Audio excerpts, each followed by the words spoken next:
Okay, so last time we got the Alice ending, which involved us ending up with the Mad Hatter. I'm assuming this time we're going to be able to romance the White Queen.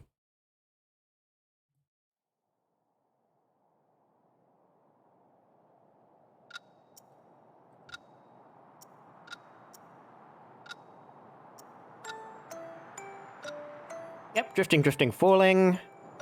We are familiar with all of this. Meeting the White Queen. Meeting the Mad Hatter. Finding that the... Okay, so we found out that the Red Queen has been cut up into little pieces. The Mad Hatter has the main body of the Red Queen. The Red Queen is apparently the only one who can get us to... can send us home. Now this choice we did do last time where the Mad Hatter tells us not to look in this hat box, basically. It's pretty clear that it's got a head in it. If we look in there, the Mad Hatter will kill us immediately. So we have to behave and not look in the hat box. Shook my head. Okay, skip on ahead. Cheshire Cat. Okay, Cheshire Cat recommended we go up, up, down, down, left, right. But we could also go back and find the White Queen. I believe last time we went up, up, down, down, left, right, because that's the beginning of the Konami code. So I think this time we will find the White Queen. Remembering that the Cheshire Cat mentioned the White Queen, I decided to give the Queen a second visit. I thought that I could easily replicate the route to her garden, having only recently been there. However, the more I walked, the more apparent it became that I was lost. I passed that tree to the right a handful of times already. I was going in circles, getting nowhere closer to that beautiful garden and its equally pretty owner. I let out a sigh and chose a bush at random to walk through instead of following a path. My cloak saved me from being scratched by the leaves and branches of the bushes. I came out on the other side to a particularly tall tree and a large birdcage. Alright, you remember this? She's in the birdcage. There is a tall tree. The key is at the top of the tree. Then we ask a bird for help, I believe. And then, after the bird fails to help us, that he tries, but can't get to the key. Then we have the option of killing the bird or petting the bird. And I believe last time we chose to pet the bird, so I guess this time we're gonna kill the bird. The more it chirped, the worse its voice grated on my ears. I picked up the bird in my hand, thinking I should shut it up. You shouldn't offer things you can't accomplish. Sure. Without thinking, I squeezed the bird in my hand. I let out a strangled cry. It let out a strangled cry and pecked at any skin it could hit, squirming and wriggling before it went still between my fingers. Now my palm was dirty, dripping with bird. I shook my hand as if that would get rid of some of the filth and wiped the rest off with a handkerchief that I surely had to throw away. After the failed first attempt at the key, I returned to the White Queen's side. She looked fitting in the cage. Pretty, like a flower preserved forever in glass. Again, I thought that she was beautiful. Really, she was beautiful. That's true, Alice. Even so, I couldn't let her stay trapped. Not to mention the Red Queen's leg. Ah, right. Part of the Red Queen is in the cage with the White Queen.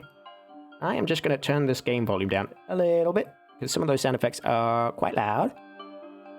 And I always click on the wrong things. Open volume mixer, please. Thank you. Let's bring you down to 25%.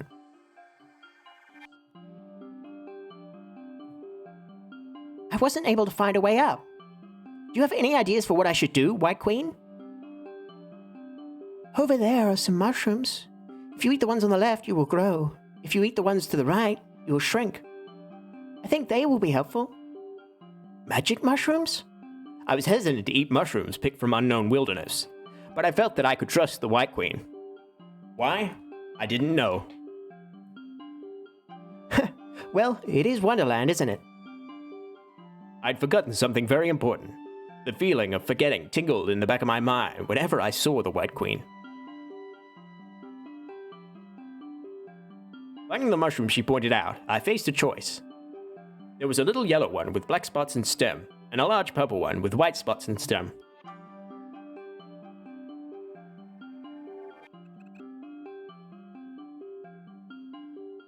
Now, last time, obviously, we chose to grow so we could pick the key up off the top of the tree.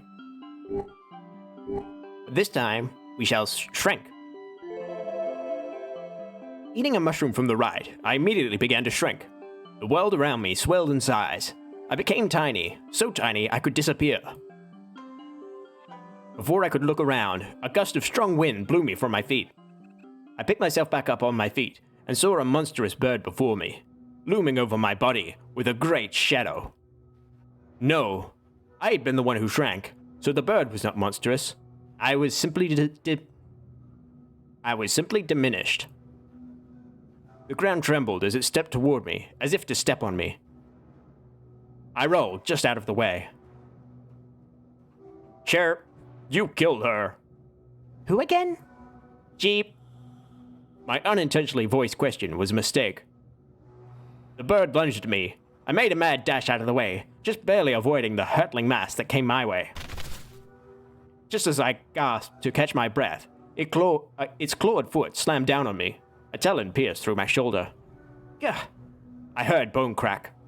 The bird grabbed me and threw me like a rag doll to the ground again, forcing the air out of my lungs. Pushing down on the screaming pain in my body, I focused on my racing heart and tried to get away, only to be hit by the bird again. I bit through my tongue in shock and choked out a mouthful of spit and blood. Its beak snapped one arm and tore. Rip. The bird crushed down on my leg and pulled. Next went the other leg. This is what you get. It screamed with a mouthful of my blood, chucking my limbs across the grass. My remaining arm extended forward to grab the ground and try to get away. My consciousness spun.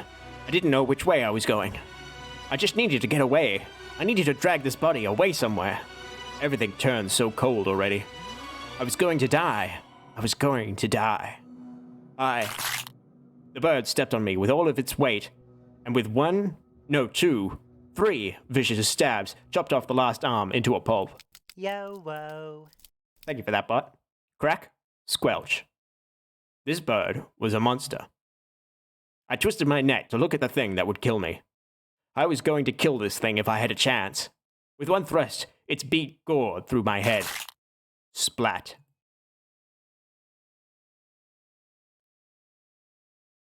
Dead end. Okay, oh, that's death number 2. Okay. We got death number 1 and death number 4 last time, I believe. So we've now seen 63% of the script. I think if we load, we can... previous page. Actually, we'll just begin a new game again. Skip ahead.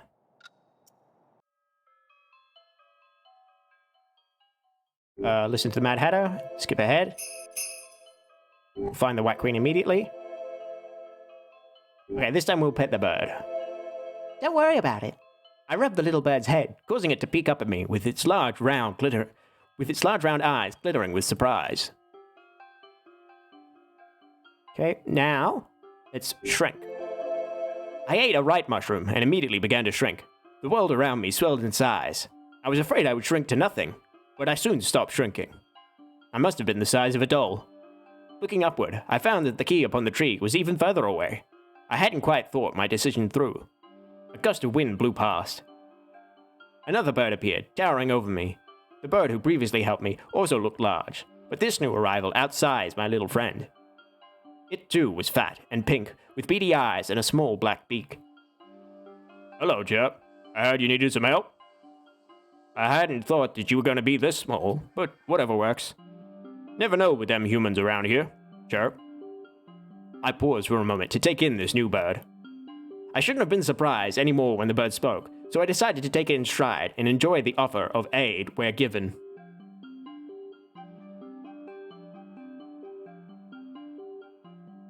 I need to get to the key up there. Well, that's probably a bit hard for you, ain't it? Since you're so chirping tiny. You were nice to Birdie over there, so I'll let you ride on my back, and we can go get that key of yours together. Chirp, how about that? Good.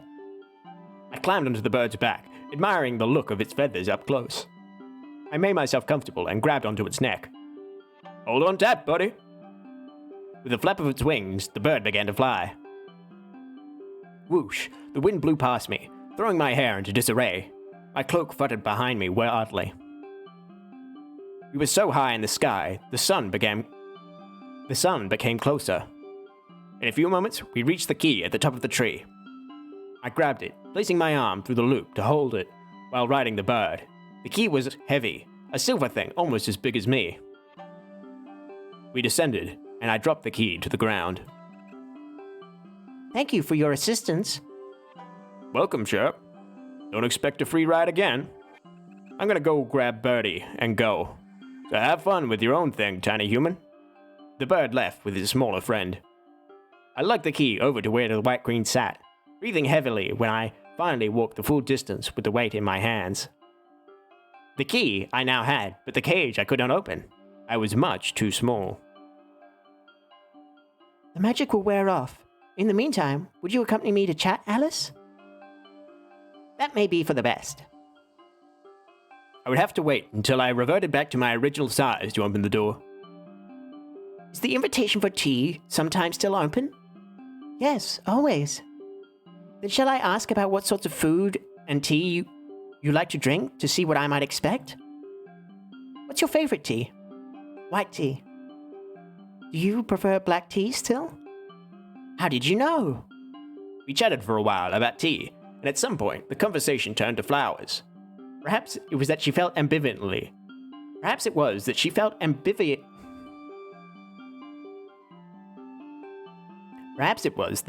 ambivalently on floral teas. You are welcome to visit the garden anytime.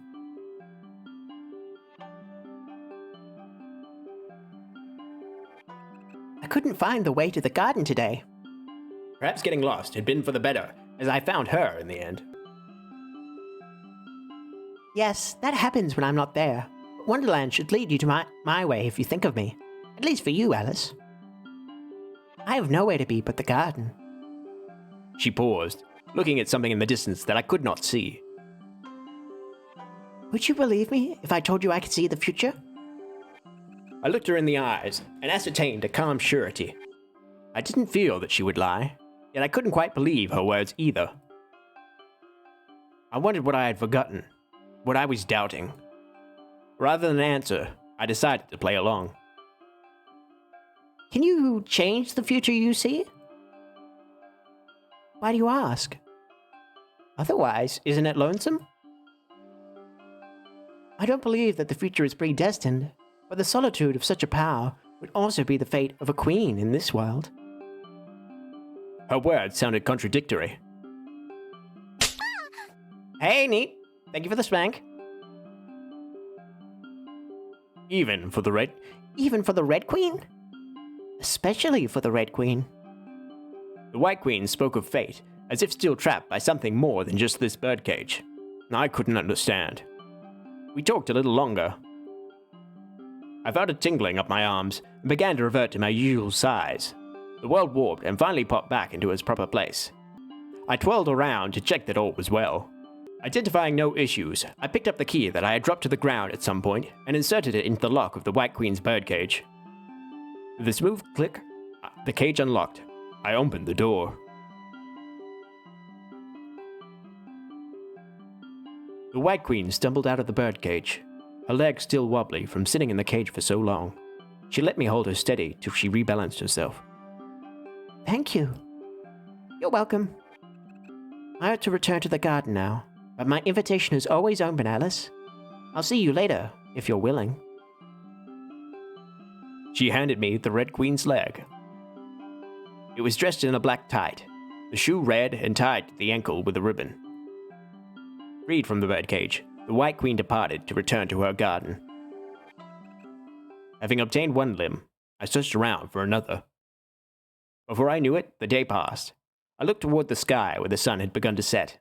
Letting out a yawn, I realized I needed a place to sleep for the night.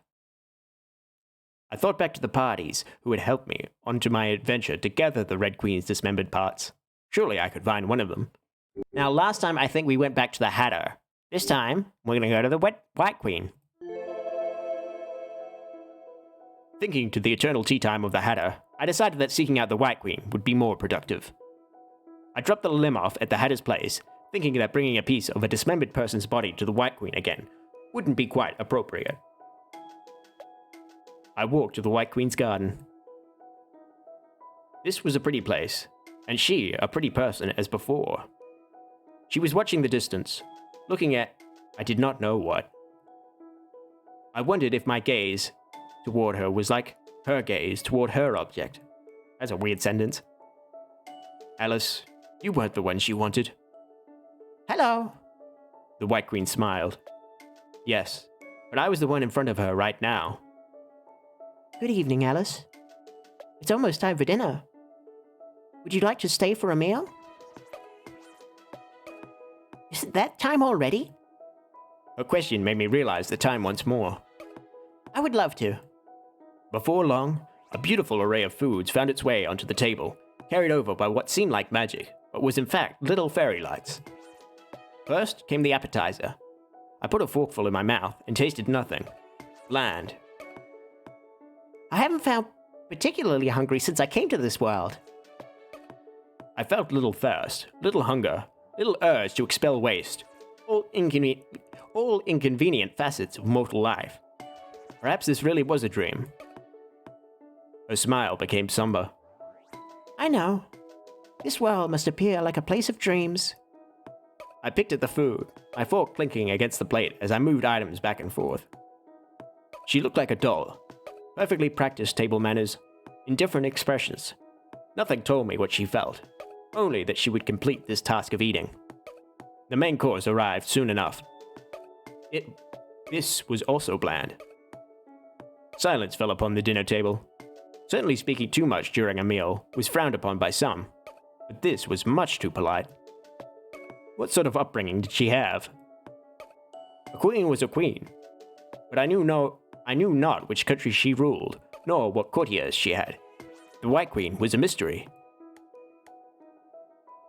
My fork and knife clinked listlessly against the plate. Eventually, dinner came to a close with dessert. As the little cakes were delivered to the table by the same servants, I perked up at the sight of sweets. I took a bite. The cake tasted too light. As I looked down at the cake in disappointment, I heard a choking cough. The White Queen looked troubled. Water. The cakes must have gotten switched. How so? She smiled shyly. A sweeter one for Alice and a lighter one for me was the plan. But with the cakes decorated the same, someone must mix them up. That was surprisingly thoughtful of her. Although her plans backfired, I felt a tinge of guilt for wondering if she had tried to feed me something strange. I could still eat it. Oh, I don't mean to tell you to eat something I've taken a bite of. She turned sheepish. Well, no, I'll have them replaced. She called the fairies over again, and they left with the cakes. When they returned, they delivered new desserts, a vanilla ice cream sort of thing, to the table. I picked up a spoon and watched as the utensil sank into the sweet white. When I moved to take a scoop, I placed a spoonful in my mouth. A chili sweet and creamy melted. A chili sweet? Oh. No, I don't fully understand this sentence. A chili sweet and creamy melted on my tongue. Delicious. The White Queen smiled. I'm glad. I am unused to strong flavors. Although I liked them as a child, I can no longer recall the feelings I had back then. I had a time not too long ago where I was not allowed to eat many things or do many things at all. I feel apologetic to the chef. It's just that I've become accustomed, so even though she's gone... She looked somewhere far away, but soon refocused onto me. Her ice cream began to melt on her spoon, and she unconsciously stirred it like a cup of tea. She spoke with her sad, sad smile. To live, one must eat and drink. That is what it means to be human. Human? A more genuine smile came to her face. I don't enjoy eating, but I do rather like tea. Should I be considered halfway there? Although, It's also something I picked up from her. The Queen turned shy. You must feel bored listening to me talk about this, Alice. No, not at all. I want to know more about you. The shyness was lifted from her expression. If I had to choose if I liked or disliked the White Queen, I would have to say that I liked her. Deep within my heart, I held an inexplicable emotion toward her that I could not identify. That I had no reason to feel. After the desserts were done with, we talked a little more, mostly about useless little things. The White Queen smiled fondly. It's late now. Would you like to stay for the night? I would appreciate it. I've no place to be or go anyhow. After a while, we departed from our position in the garden. She brought me to a guest room, walking before me under the starry night sky.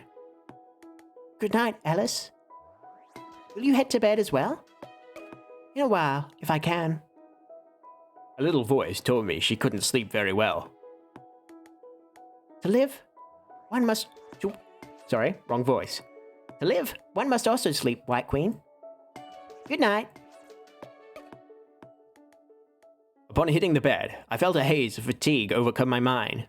My eyelids grew heavy, and I fell into a deep slumber. Surely, I was dreaming within a dream. I dreamed of blood. The next day and the day after, I continued my search for the Red Queen's parts. Once again, I was walking down the forest path. I tried to remember just what the Cheshire Cat had said, speaking the pattern of directions aloud to a beat. Up, up, down, down, left, right. I felt as if I missed a few items, but that was all the cat had given. Let's skip on ahead. Arm. Setting aside her puppet friends, she extended an open palm toward me. I proceeded to commit lèse-majesty by tossing the limb over to the Hatter's tea table to her. I took a seat in my armchair, seeing her clumsily catch it in my arms. Clumsily catch it in her arms. At my seat, there was already a cup of tea prepared. With her free hand, the Hatter opened up the dog cage and retrieved the other limb. Save the game. Thank you for that, Bart.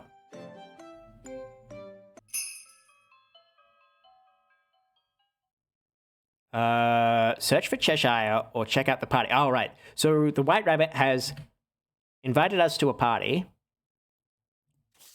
Let's skip a page and start saving there on number 3.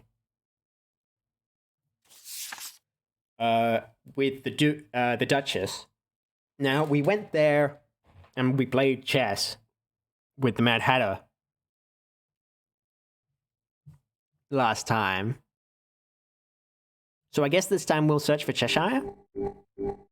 I think we could go to the party and invite the White Queen with us, though, if we wanted to continue her storyline. But we'll search for Cheshire for now. I returned to the path. I couldn't leave the cat's matter alone.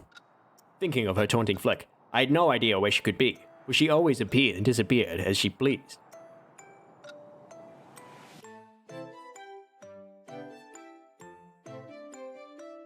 I returned to the Endless Tea Party. I had a quick chat with the Hatter to find out. Are you acquainted with the Cheshire Cat? The Hatter's eyes narrowed. Cheshire? The Hatter moved Dormouse as if she were upset. She's scary. The Hatter moved the March Hare as if he were exasperated. Always up in the trees. The Hatter smiled as she spoke. She's usually around the northern end of the forest. The cat always says she has business, so she can't stay for tea. Even though I never invited her? The Hatter grinned. Yes, we're acquaintances, but definitely not friends. If you're looking for that cat, don't bring her back here. We're low on seats as it is. And then she sneered. The next thing you know, you'll have to be chopped up to fit in a teapot. Ta-ta! The trio of one gave me a jaunty wave. Taking the Hatter's words, I started off to explore the forest north. I walked down many twists and turns, stumbling across uneven ground. The path was rougher here, and the foliage thicker. I found not another living being in sight. No cats nor others. After a while, I reached a place with 2 signs pointing in opposite directions. Okay, then she attacks us. And last time, I think we went with not a cliff. No, we went with cliff, assuming that the signs were backwards. And that was like a safe choice. I guess here we'll save again. And we'll go with cliff not a cliff this time. I tumbled through the bushes, rolling in the direction the sign said was not a cliff. As I made good distance from the cat, I felt the ground disappear beneath me. Whoosh. It was all air below me. In a desperate flail, I grabbed into a rock on the cliffside with one hand. I should have expected this from Wonderland. My injured shoulder throbbed as I tried to use that arm's hand for a second point on the cliff. I found that I couldn't pull my weight with that side. My uninjured side barely clung on. The rock dug into my flesh, and my fingers creaked. A trickle of blood started down my palm. The rock as well shuddered as a hairline fracture showed itself. I tried to find a foothold with my legs, but even the slightest swing could throw me downward to my demise. With the angle of the cliff, I had no way to try. I winced. Still there? The Cheshire Cat looked down on me.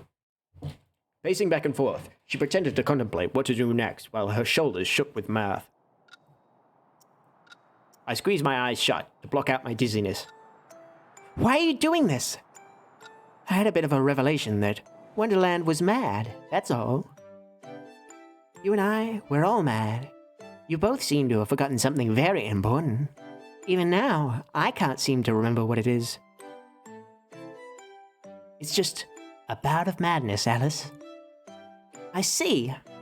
The sweat, probably more blood than sweat, made my grip on the rock slippery. Amusement at seeing me struggle showed on the cat's face as her grin grew and her tail of black flame roared. I don't suppose you'd help me up? Depends on what you mean. She extended her right arm and grabbed my wrist. With a firm pull, she tore my hand off the rock and held me up by the wrist. I saw the daytime sky. I dangled in midair, feeling her lift me upward, and let go. Air whooshed past my ears. Long live the Queen. I was falling. Crack. Okay, that's a dead end. That's death number 3. So we've got 1, 2, 3, 4 deaths so far. I don't know if there's going to be more, but... Okay, so we'll load that.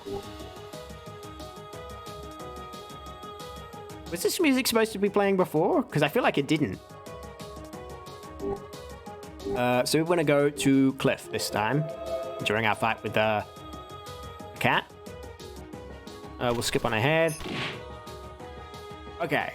We realize that the Cheshire Cat's arm, one of her arms, is actually the Red Queen's arm that's been sewed onto her body to replace her own missing arm. Last time, we tore it off of her because she was attacking us. It seemed like the right thing to do. I guess this time we might try asking for it? I wanted that arm. That arm doesn't belong to you. Give it back, Cheshire Cat. Why should I? I ask politely because I would prefer to let you part with it on your own terms. If I must, I will take drastic measures. The cat squirmed under me, but I forced her down, sitting atop her body. I've no intention of staying in Wonderland. My current adventures through this world are entirely to find a way back to my own world.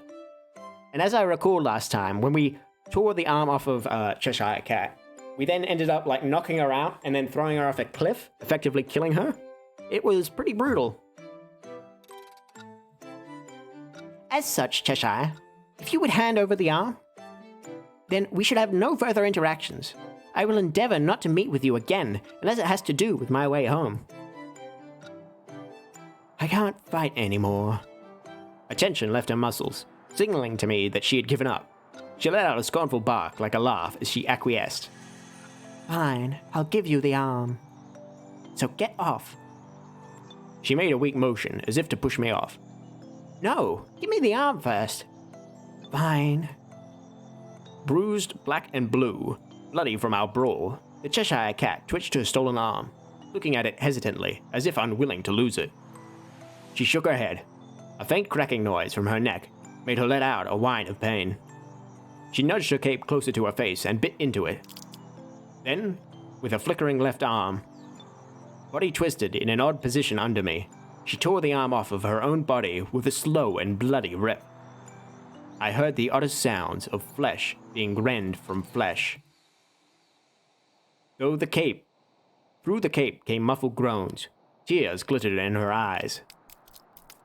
After what seemed like eternity, the cat chuckled. I'm going to begin that sentence again.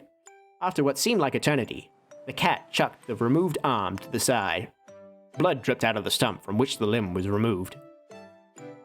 The limb, too, made a crimson mess on the grass. Cure her?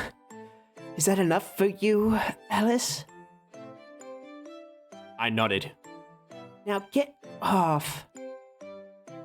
I stood up from the cat, feeling a wave of dizziness hit me, along with a throbbing headache. She rolled over in pain and started pushing herself up, stumbling and falling a number of times onto the grass with an ugly red splat. Finally limping to her feet, the Cheshire Cat vanished. Now, there was no more Cheshire Cat. Okay, so we didn't kill her this time. I picked up the severed right arm. The limb appeared different now that it was detached from the cat. It more resembled its fellow limbs, sans a regal torn sleeve. The broken shackle about its wrist fell off without me having to do a thing. Alice, did you recognize this arm? Yes, I answered. This was the Red Queen's arm. A jolt of pain burst through my head. I did not know why I knew, and amidst my agony, I did not have the heart to care. I stumbled, clutching my head. The world warped and blurred around me. I felt dizzy looking at the distorted landscape, or perhaps my dizziness itself distorted the landscape into an undulating thing that made me want to vomit. As my adrenaline drained, the results of the fight began to show themselves. My whole body felt sore. A raging headache pounding at my skull would not subside. Black and red began to fill my vision. Oh, the ground shifted beneath my feet. Maybe falling. Alice was falling. My world turned to darkness, and all I heard was laughter. Thump. I slowly opened my bleary eyes to the sky. It was a starry night sky. A terrible headache battered my skull. I felt as if I had forgotten something very important. So disorientated I was, I had no idea where I was. That's weird to end those two clauses of the sentence with I was. I patted around me and noticed that I still had the limb I just retrieved with me. My head hurt. Hearing footsteps, I pushed myself up to a sitting position and saw her. Last time we saw the Hatter. She cared for us, and then we fell asleep and then woke up later. This time, let's see the White Queen. Looking around, I found that I was at the White Queen's garden. A raspy sound flowed out of my throat like gravel. Swallowing, I let out a grumble from the discomfort. I rolled to my side in discomfort before turning about again, feeling both a heat burning the back of my neck and a chill running through my whole body. Alice, you still caught colds like this? You were already so big. I blamed the cat. The voice in my head. You too could blame the cat. Drink some water, Alice. The White Queen appeared by my side with a cup of warm water. Lifting the cup to my mouth, she slowly tilted it for me to drink. Warm water? Yeah. Clumsy as she was, much of the water spilled past my lips. Then she retrieved a bowl of an unidentifiable dark liquid that smelled not quite like wine, yet not quite like anything else either. I had some medicine prepared for you. It should help you get better. I opened my mouth like a baby bird as she moved a spoonful of medicine toward me. As it entered my mouth, I recoiled in disgust, sputtering at the taste. The metal of the spoon knocked against my throat, throwing me into a coughing fit and spilling the spoonful. Alice, are you all right? The White Queen quickly moved the spoon away. Taking a wet towel from a fairy light, she wiped away the spilled medicine. This is just medicine. It's blech. Bitter. Must I drink it all? Medicine is good for you, Alice. In this world, there are many painful, bitter things that are good for you. So it would be best if you take it. I could not disagree, but the way her voice dripped made my heart ache.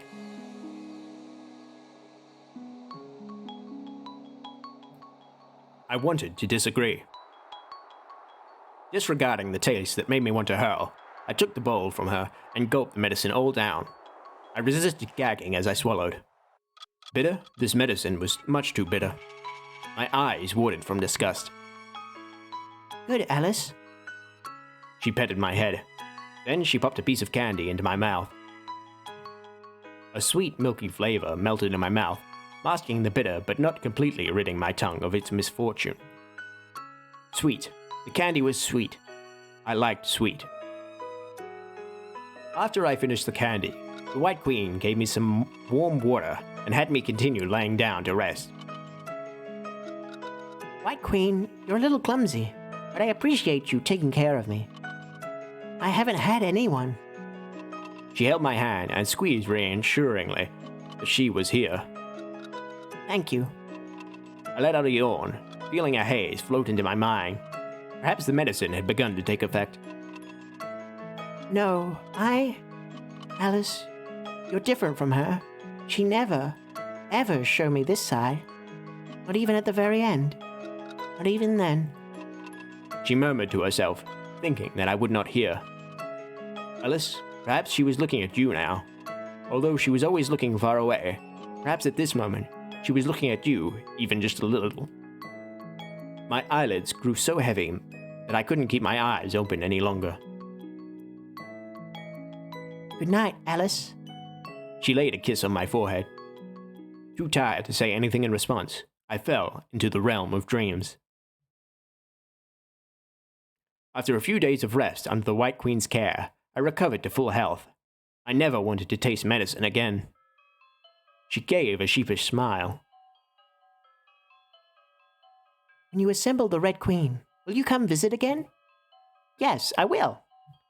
Her words reminded me that once I left Wonderland, no longer could I come find her at this garden. We would be separated by worlds and never meet again. Surely.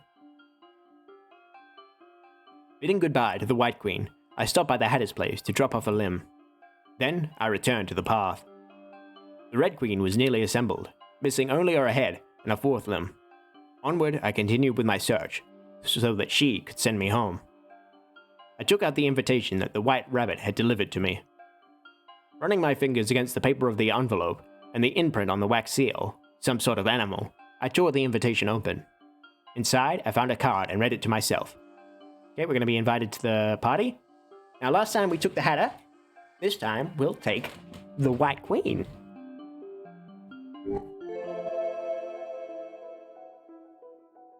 I invited the White Queen, feeling that she would be most fitting a guest to a noble's ball. I found her in her garden, giving me a pleasant smile. White Queen, won't you accompany me to a ball? She appeared contemplative. A small frown adorned her features. I will attend if you would like me to. I'm not much for parties, but just this once with you would be all right. To whose ball and when? The Duchess's ball. The White Rabbit gave me an invitation to what she claimed to be an endless party. I dug out the invitation and let the White Queen see. The White Queen smiled. The Duchess's ball. Then we should be in no hurry. Alice, would you like to try on a dress? It seems fitting, for we are going to a ball, but you might not have one, as you aren't from around these parts. She seemed excited. At my nod, she had a whole wardrobe of dresses and accessories brought out and let me try them on. Lace and frills, silk and cotton, ribbons of various colors and glittering gems. What a variety. Not a single thing had been touched or worn before, as if unwanted gifts. They were pretty, but not quite her. The White Queen looked a bit shy and amused. Let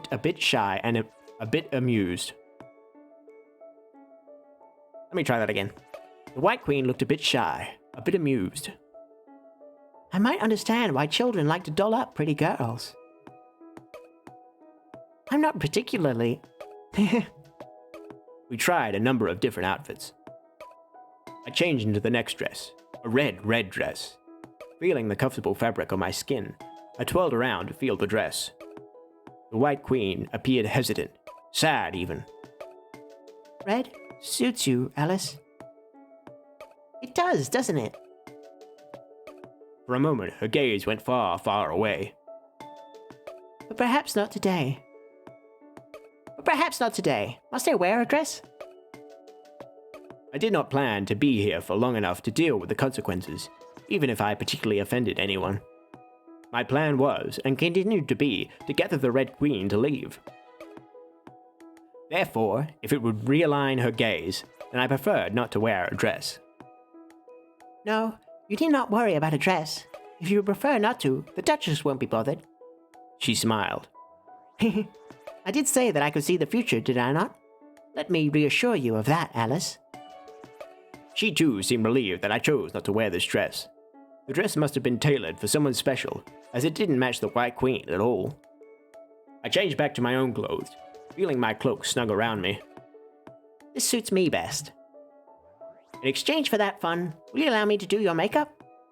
I don't see why not. Fairy servants lugged over a makeup kit, bowing to me and her as they set it down. Hey, Sunguts, how you been? How's your weekend going? I looked at her face, the curve of her jawline, the shape of her lips.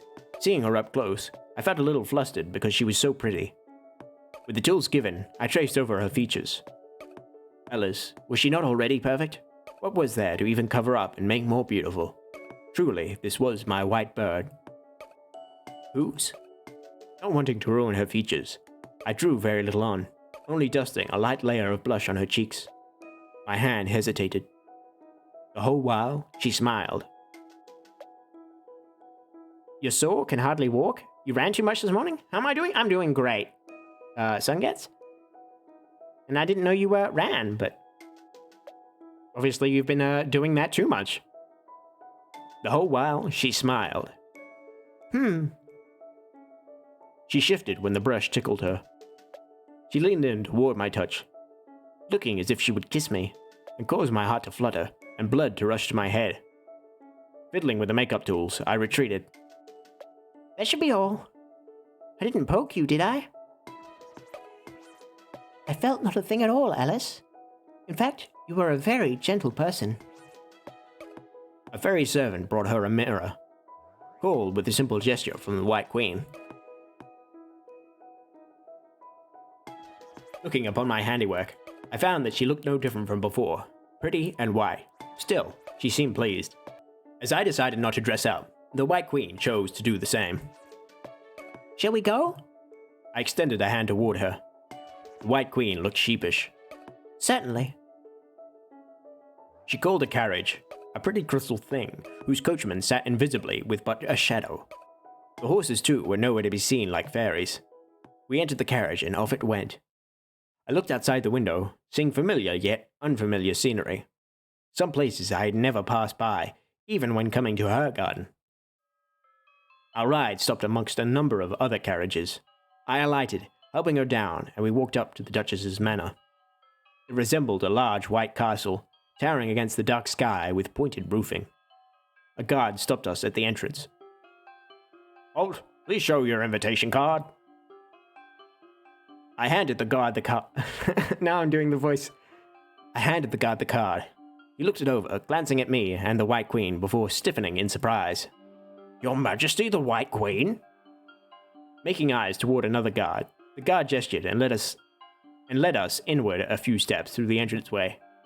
The guard's fellow quickly darted inside as if to report the appearance of a rare visitor. To enter, the guest must provide an arm. The arm will be returned to you whenever you wish to leave the party. An arm? A limb? The guard nodded. Yes, I'm afraid. I cannot make an exception for anyone. Okay. Now, last time we offered Alice's own arm. This time, let's try offering the Red Queen's arm. An arm, a limb. Certainly I had one I could obtain from the Mad Hatter. I glanced toward the White Queen, thinking of how I never mentioned the Hatter and my agreement. The agreement of blasphemy and lese-majesty. For reasons unknown, I felt strongly that the White Queen knew more about the Red Queen's dismemberment than I did. Perhaps she did not lie about knowing the future. Alice, of course she did. Let's go ask the Hatter. The Hatter? The one who lives in the woods and cannot sing? Are there really that many hatters in Wonderland? Perhaps there were, just not many satisfactory enough. Without asking any further questions, she followed my lead to go find the Hatter. Arriving at the Hatter's place, I found the Hatter having her usual tea time chatting with the puppets on her hands. She spotted us, sitting up straighter in her seat, seeming surprised at seeing the White Queen. A darkness stirred in her mismatched eyes as she saw my guest. The Hatter seemed to sneer. "Your Majesty, the White Queen?" "No room." 3, 4, 5. 5's enough for all the people in this world." The White Queen appeared troubled as the Hatter continued to sneer. "Don't be so rude to Her Majesty, the White Queen. You wouldn't want your heads to go flying again." I didn't bother to take a seat this visit, knowing that if I would lounge on my armchair, I would stay there with the Hatter for much too long. We aren't here for tea, Hatter. The White Queen smiled a little. The Hatter, too, gave me a friendly and pleasant expression as I spoke. "A real shame." But rather an arm, preferably detached from anything else. "Yes?" The Hatter looked down at her own limbs. The White Queen looked hesitant. One of that person's would suffice. We need only to borrow one for a bit. The White Queen gave the Hatter a shy smile. An arm would be appreciated, Hatter. The Hatter gave a wide grin. "Is that so?" Then she gave a cheeky wink. "Your Majesty, you'd like to borrow a limb? I'm surprised. After all, you were the one who did that. Did you lose it?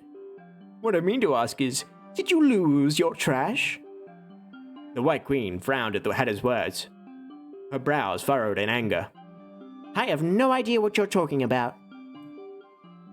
The Hatter grinned again. "I forgot that this was supposed to be a secret. I suppose I shouldn't show my gratitude and instead reflect on my rudeness. My sincerest apologies." The White Queen appeared troubled as the Hatter sneered. "Sorry, ma'am. Didn't mean to mention the choppity chop." Our heads haven't been the same since they fell off the first time. Bit of an open secret, don't you think? The White Queen looked disgusted. I ask you not to speak on that matter. I understand. Our lips are sealed. Zip tighter than tight. A sad expression adorned the White Queen's features. Regarding that arm, Hatter? She finally smiled a little when I spoke. The Hatter grinned. Of course, of course. Alice, you were the one who found it. The Hatter hopped over to the dog cage and kicked it open, pulling an arm out like a bear fishing from a stream. She looked quite devilish. She held it far from her as it began to flail and chucked it my way over the table. The White Queen looked troubled. The limb flew an uneven arc through the air, forcing me to dash toward the piece of meat. I just barely caught it in my arms, nearly stumbling into the White Queen who stood near me.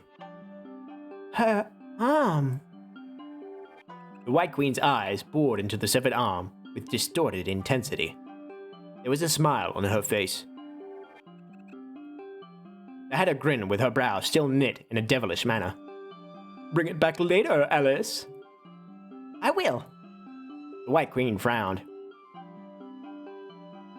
That was an interesting meeting, getting the White Queen and the Hatter together in the same scene. Saying goodbye to the Hatter, we returned to the Duchess's manor. The guards greeted us, and we handed over the arm we retrieved. His gaze lingered on the White Queen after ascertaining the validity of the arm as an entrance fee. Even he must have noticed that she seemed reluctant to part with the limb. The guard handed our entrance fee off to a servant, who put it into a sealed box and took it away for safekeeping nonetheless. Please enter, esteemed guests. We arrived at the Duchess's ballroom. Okay. No, we can't skip any of this. The floor was wide, open, and remarkably polished. Golden chandeliers hung above, the light reflecting against the floor. A few chairs sat between the large rounded windows. A painting sat on the farthest wall. Although the hostess was nowhere to be found, Servants milled around the floor with refreshments for the guests. A quartet performed in the front. Food sat at the tables to the sides of the room. All around were faceless people dressed up like clowns. The moment the White Queen stepped foot into the room, all heads turned toward her. A horde approached us, circling around the White Queen so that she could not easily escape. Yet they kept their distance, as if gazing upon a rare zoo animal. Greetings to your majesty, the White Queen. Have you been well? We have nothing but gratitude for all you have done for this kingdom in the face of tyranny. Her majesty was... Oh no, was this still a difficult topic to speak of? You'll jinx it. If you speak of the devil will appear. Your majesty, won't you come visit the marquisdom? Your white hair is as beautiful as snow today. No wonder you were so adored. Your beauty was such that even she was enamored with your presence. She was... we shouldn't speak of her. I wish I could touch your skin. You did us a good deed. A paragon of virtue. The heavens must sing your praises. You are truly the queen with the divine right to watch over Wonderland. It must weigh heavily on you to have had to take such drastic measures. What are your plans now on the empty throne? The rabbit, an animal, still thinks she can be found. This is what we get for letting vermin rise up the ranks. But no one else wanted to be in that position. You say that because you're incompetent. Truly, this kingdom might fall into disarray, your majesty. Do you have any intentions for who should be delegated to rebuild Wonderland? You've worked so hard. Why not take a good rest and let others do the dirty work? My husband has always... Your husband isn't exactly here right now. Wasn't he banned for making a ruckus? Your majesty, please don't take offense, but I know a wonderful place.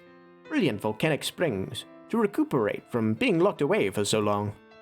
If you would consider my brother. The White Queen appeared quite bored. White Queen! My hand brushing against hers, I was sick of hearing of all the drivel leaking from the faceless crowd's mouth like half-chewed slop. She nodded. She took on a professional expression. You must go to see the Duchess now to talk about the matters of the Red Queen. Upon mention of the Red Queen from the White Queen's mouth, the pigs surrounding the White Queen collectively gasped and took a few steps back. Could it be? She nodded ambiguously, causing them to scatter with one excuse or another. There was a smile on her face. Soon a servant approached, telling us that the Duchess was ready to meet us in the parlor and that we could head over as soon as we wanted. Her smile turned troubled. I spoke too soon. Was that simply a buff to make them back away? Yes. It may be just as well that we meet with the Duchess, because you are searching for the Red Queen to find your way back home. Shall we, Alice? I followed the White Queen through the manor hallways, glancing left and right at familiar, unfamiliar. The long hallways were just as regal as the ballroom. Red carpets rolled out along their lengths. Alice, the Duchess must have redecorated. What unspoken good deed had you done that the swine, those nobility, would not leave you alone, White Queen? She made a sad smile. Absolutely nothing. She stopped. I stopped. The Duchess welcomes you. The guard before a room bowed and opened the door, letting us into the Duchess's parlor. It was quite open, with 2 brown sofas on either end of a coffee table for guests. Tasteful and subtle art pieces hung on the walls, one of an angel on one wall, another of a devil on the opposite. Yep, that's quite the devil back there. I guess that's the angel. Lit by the natural lighting streaming in from the windows was a desk that sat before the guest sitting area. Inside sat a featureless woman who hid her face. Instinct told me that she was ugly, yet I could not see anything. Not disfigurement nor beauty. I perceived her. She was the Duchess. Welcome, Your Majesty, the White Queen. And what name did you go by now? Yes, Alice. The Duchess looked at the White Queen before glancing toward me. returning a sense of pity toward us. Your heart is still entangled. The White Queen made a troubled face. You didn't come to me for that advice, beloved White Queen. I believe you wanted to speak to me about our dearest Majesty, the missing Red Queen. Yes, it's Alice's matter. We told the Duchess about my circumstances. I fell into this world unknown, and was seeking out the Red Queen in order to find a way home. We left out the part where the Red Queen was dismembered, but the Duchess already knew. You were searching for the Red Queen, but the Red Queen has been dismembered. To even request Thank you for that, Bot. To even request aid from her, you must assemble all of her pieces. As the Duchess spoke, the White Queen had a distant gaze. As it so happens, I have her left leg in my possession. The White Queen's lids lifted in surprise. She smiled diplomatically. In that case, would you give it to us? I will be giving it to a pair of guests at today's ball. It would be unfair of me to hand it off to you when another pair would have had to show their prowess to earn the limb. The White Queen frowned. I will offer something in exchange. You've nothing to offer, nor you have a true desire to meet our dearest Majesty again in this form or another. Of course, these are only my own thoughts. Forgive me for assuming, but I cannot give you the limb like this. Rather than letting her offer something in exchange, would it not be better for me to do so as the person searching? What could convince you to give up the limb, Duchess? I will hold a little game today, and if you win, then the limb will be yours. A game? Yes, a game. Our dearest Majesty loved her games, even if they were much often too cruel. Cruel games with no winner, not even herself. The White Queen looked angry. I'm sure that Her Majesty the White Queen remembers. The White Queen's expression quickly shifted to an upset one. Will you not do me a favor, Duchess? No, not even for you, Her Majesty's most beloved. The White Queen looked away. Again, she was smiling.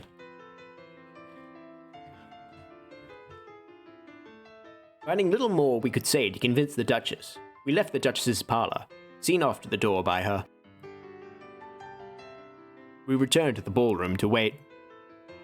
The quartet continued playing. The previous crowd saw the troubled look on the White Queen's face and decided not to approach, only watching her from afar. Dancing pairs filled the floor. The White Queen eyed me as if she wanted to request something. When I turned to question her, she pretended to look at the refreshments. Do you like dancing? She looked hesitant. Just a normal amount. You needn't feel restricted by me.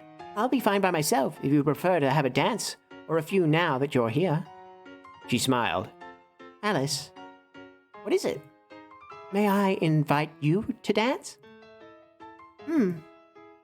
I took her hand, and we went toward the dance floor. The next song started. Tap, tap, step, step. A practice sequence of footwork, moving across the room at the rhythm of the music. We danced while gazing into each other's eyes. Without even saying what we should dance, we just danced. I took Alice's part. She took the White Queen's part. There was nothing more. Feeling ambitious, I twirled her around, chuckling as she grew a little flustered when I caught her. I saw a strange expression, as if she expected something different. The smile that floated to her eyes reassured me that I hadn't done wrong. The White Queen was always looking somewhere else, perhaps to the future, perhaps to the past, perhaps to a person who wasn't here, even though we were here right now. This was our dance alone. Thank you. No, I enjoyed that. Can we dance again together one day? Perhaps one day we should. The music stopped along with the dancing. I said the music stopped along with the dancing. I guess the music kept playing. It was at this time that the Duchess made her appearance. Behind her was a servant carrying the severed leg under a red cloth. Tonight, we have a special gift to be given to a single guess. A hush whispering ran through the ballroom as all the guests guessed at what the White Queen and I had already learned. You're holding a chess tournament, the usual game that ends when the king has fallen, even here where the king has long gone. Of course, the winner will receive a prize. A servant removed the cloth. All around, the guests let out a collective gasp.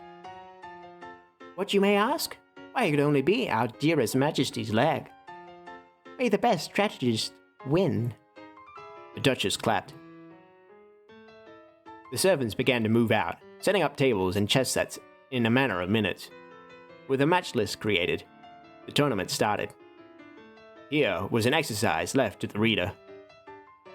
If given a name and a player terribly good at a game, what would happen? Naturally, that player would win, and win again.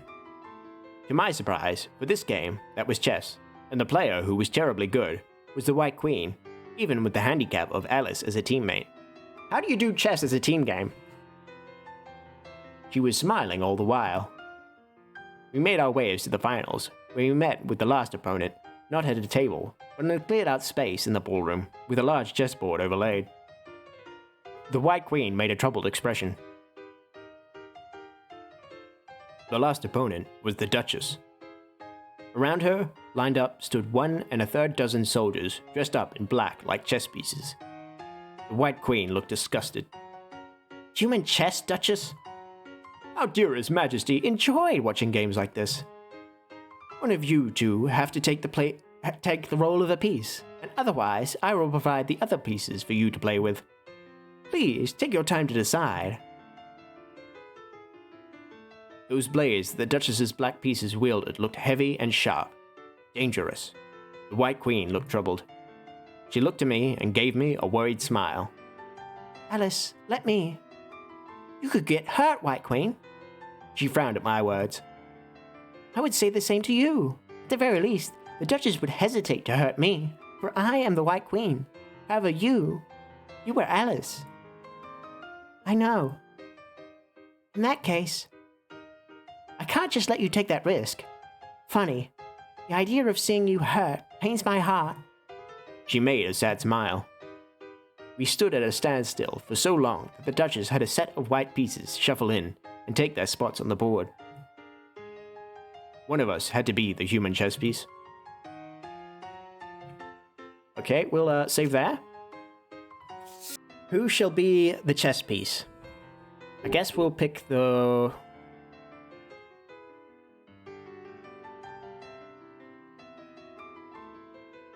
We'll pick the White Queen. Be the chess piece. Do you trust me? She made a sad smile. I do. Choosing this means that you put your safety into my hands, White Queen. Are you certain that you trust me? She then gave me a confident smile. Yes, I trust you, Alice. Her eyes met mine, filling me with discomfort, as although she trusted me, I did not trust me. Given the responsibility for another person, I knew not if I could fulfill her expectations. I directed her to be the king, to be protected. The white piece already on the board handed over a fake white crown and a sword to the White Queen, taking his leave so that she could walk into position. I started with the first move. Clang, clash. My white pieces fell, but so did the Duchess's black pieces. For each of hers I took down, she captured one of mine, setting us evenly on our score. Each time I looked at the game, I ascertained that the White Queen was out of harm's way. If she were to be taken down, the game would end. If she were to be taken down, I would have failed her trust. Alice, you were soft-hearted today. I placed my hand on my chin, pondering on what my next move should be. Perhaps giving her hints would be cheating. Your Majesty the White Queen, at this moment you are playing a piece on the board, and therefore may not speak. That's a shame. You're a very amusing person, Alice. Still, I feel sorry for letting her into your hands. The Duchess saw something that I did not see. I will take that as a compliment, Duchess. Our game continued till neither had many pieces left on the board. Surveying the results of my formulaic strategies, I found the light of victory. I nodded toward the White Queen, who had seen the same thing. Checkmate, Duchess. My White Queen cut down the Black King. The Duchess clapped her hands. The White Queen was smiling. Congratulations! This is my loss. Even facing my challenge fair and square, you have ultimately obtained the Red Queen's limb. I wish you the best of luck gathering her parts, for better or for worse. I'm in no position to stop you, not even when Your Majesty the White Queen approves. Do you suspect some alien subterfuge behind this failure? No, I do not believe that at all. But why would there be alien subterfuge? I mean, I guess we're in Wonderland. That's kind of like an alien dimension, but... The White Queen made a troubled smile. If our dearest Majesty is to return, then we must accept that and end the party. The White Queen's smile disappeared. Would you like to take your prize now? Yes. The White Queen made a distant, happy expression. The Duchess gestured over the servant with the prize and handed the leg to me. I hope you enjoy the rest of the ball. And, Your Majesty the White Queen, do come visit whenever you would like to talk with me again. The Duchess departed with her servant following after her. Just as quickly as she left, the chess setups were cleared away. I looked toward the White Queen, touching her hand to gain her attention. Her hand felt cold. She seemed surprised at my touch. Did you want to stay for longer? The White Queen shook her head. She smiled. I've had enough excitement for the day. Thank you for inviting me, Alice. Although that last game of chess was nerve-wracking, I enjoyed spending the day with you. No, thank you for coming with me. I feel the same. Her smile became sad. We made our way to a hall. We found a servant to leave, and were redirected outward. He retrieved the sealed box without entrance fee and handed it over. I will leave you with the limb. Do you want to meet with the Red Queen again? She made a sheepish, avoidant smile. It's a difficult question, Alice. Ah, I see. I already understood that she had a complicated relationship with the Red Queen, but I wanted her to look at me instead. Alice was right in front of her. No, at the very least, I wanted her to smile without looking at something so far away. Because surely the person she was looking toward was the Red Queen, who had already been dismembered. We parted ways. Taking a wrong turn, I exited to a garden, and at the far end of the garden was an exit. It was an elegant garden, with plenty of flowers and triangular hedges. In the center was a fountain. I turned back to ask the White Queen to find that she had already gone. This must have been the Duchess's garden, seeing as I had just come from her manor. I strolled through the garden, appreciating the flowers and greenery, yet I couldn't help but compare it to the White Queen's garden. Perhaps I should go visit the White Queen again. What are you talking about? We literally just said goodbye to her. Okay, whatever. Without much further ado, I made my way through the garden exit. I was back on a forest path. Not taking even 5 steps out, I stumbled. A sudden vertigo struck me. I must have had a long day. I reasoned as I held a hand to my forehead, while trying to steady myself. My brain spun like a sloshed up pit of mud. I must have forgotten something very important. I leaned back against a tree to take a break. Looking upward, eyelids flickering, I wondered if the sky had always looked so far away. The sun was beginning to set. Orange hue was beginning to enter the picture. My free hand, propped up against the bark, slid downward unconsciously. I closed my eyes for a moment. Darkness. At some point, I made my way back to the Hatter's place. Hello, Hatter. I handed over the limb I had just obtained. At least from what I could tell from the passage of time, it should have only been recently that I had taken this limb from its past owner. I didn't know. The Hatter took the limb and threw it into the dog cage with all the others. She grinned. With this, you've gathered all of Her Majesty's limbs. Oh, so I have. Ah, you look terrible right now, Alice. Her eyes narrowed. Like us. Like us. I'm tired. The Hatter smiled. Take a nap. Tea time isn't going anywhere. Not unless time grows back its severed head and walks away, don't you think? We can always talk a little later. Thank you. I slumped back into my armchair, sinking into the oddly scented cushions. She sneered. Good night, Alice. This may be the last. I didn't hear what the Hatter said afterward, over the raging white noise of my headache. My vision blurred, eyes becoming watery. Eyelids heavy, I fell asleep. Then I was dreaming, falling into the dream. Tick tock, tick tock. I dreamt of a throne, a dark and terrible throne, so horribly cold. It was a lonely throne, but I on the throne was arrogant and happy to be alone. No, I thought even she had someone she loved. A beautiful person. Yet, yes, that person she loved was a beautiful person, so fragile and beautiful that she wanted to slowly tear off that person's wings. But her love was wrong. And we've seen all this. There's the Red Queen's head. Okay, we've put the Red Queen back together. She's come back to life, but she doesn't have a tongue. Let us do a save. And I'm struggling to remember what we did last time. I think we cut out Alice's tongue? No, did we ask the Hatter where her tongue was? Then the Hatter killed us, we came back to life. And then we danced with the Hatter on the table, and that was about it. Let's cut out Alice's tongue this time. I grabbed the cake knife from the other side of the table. I know. Without hesitation, I thrust the knife into my mouth. I began to cut, ignoring how the metal choked my airway, and blood pooled up and dripped out from between my lips.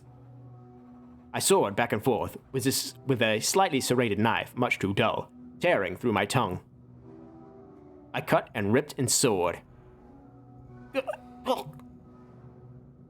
Connected by one little string of flesh, the tongue, I ripped it off by force. I didn't want to swallow a piece of meat lingering in my mouth.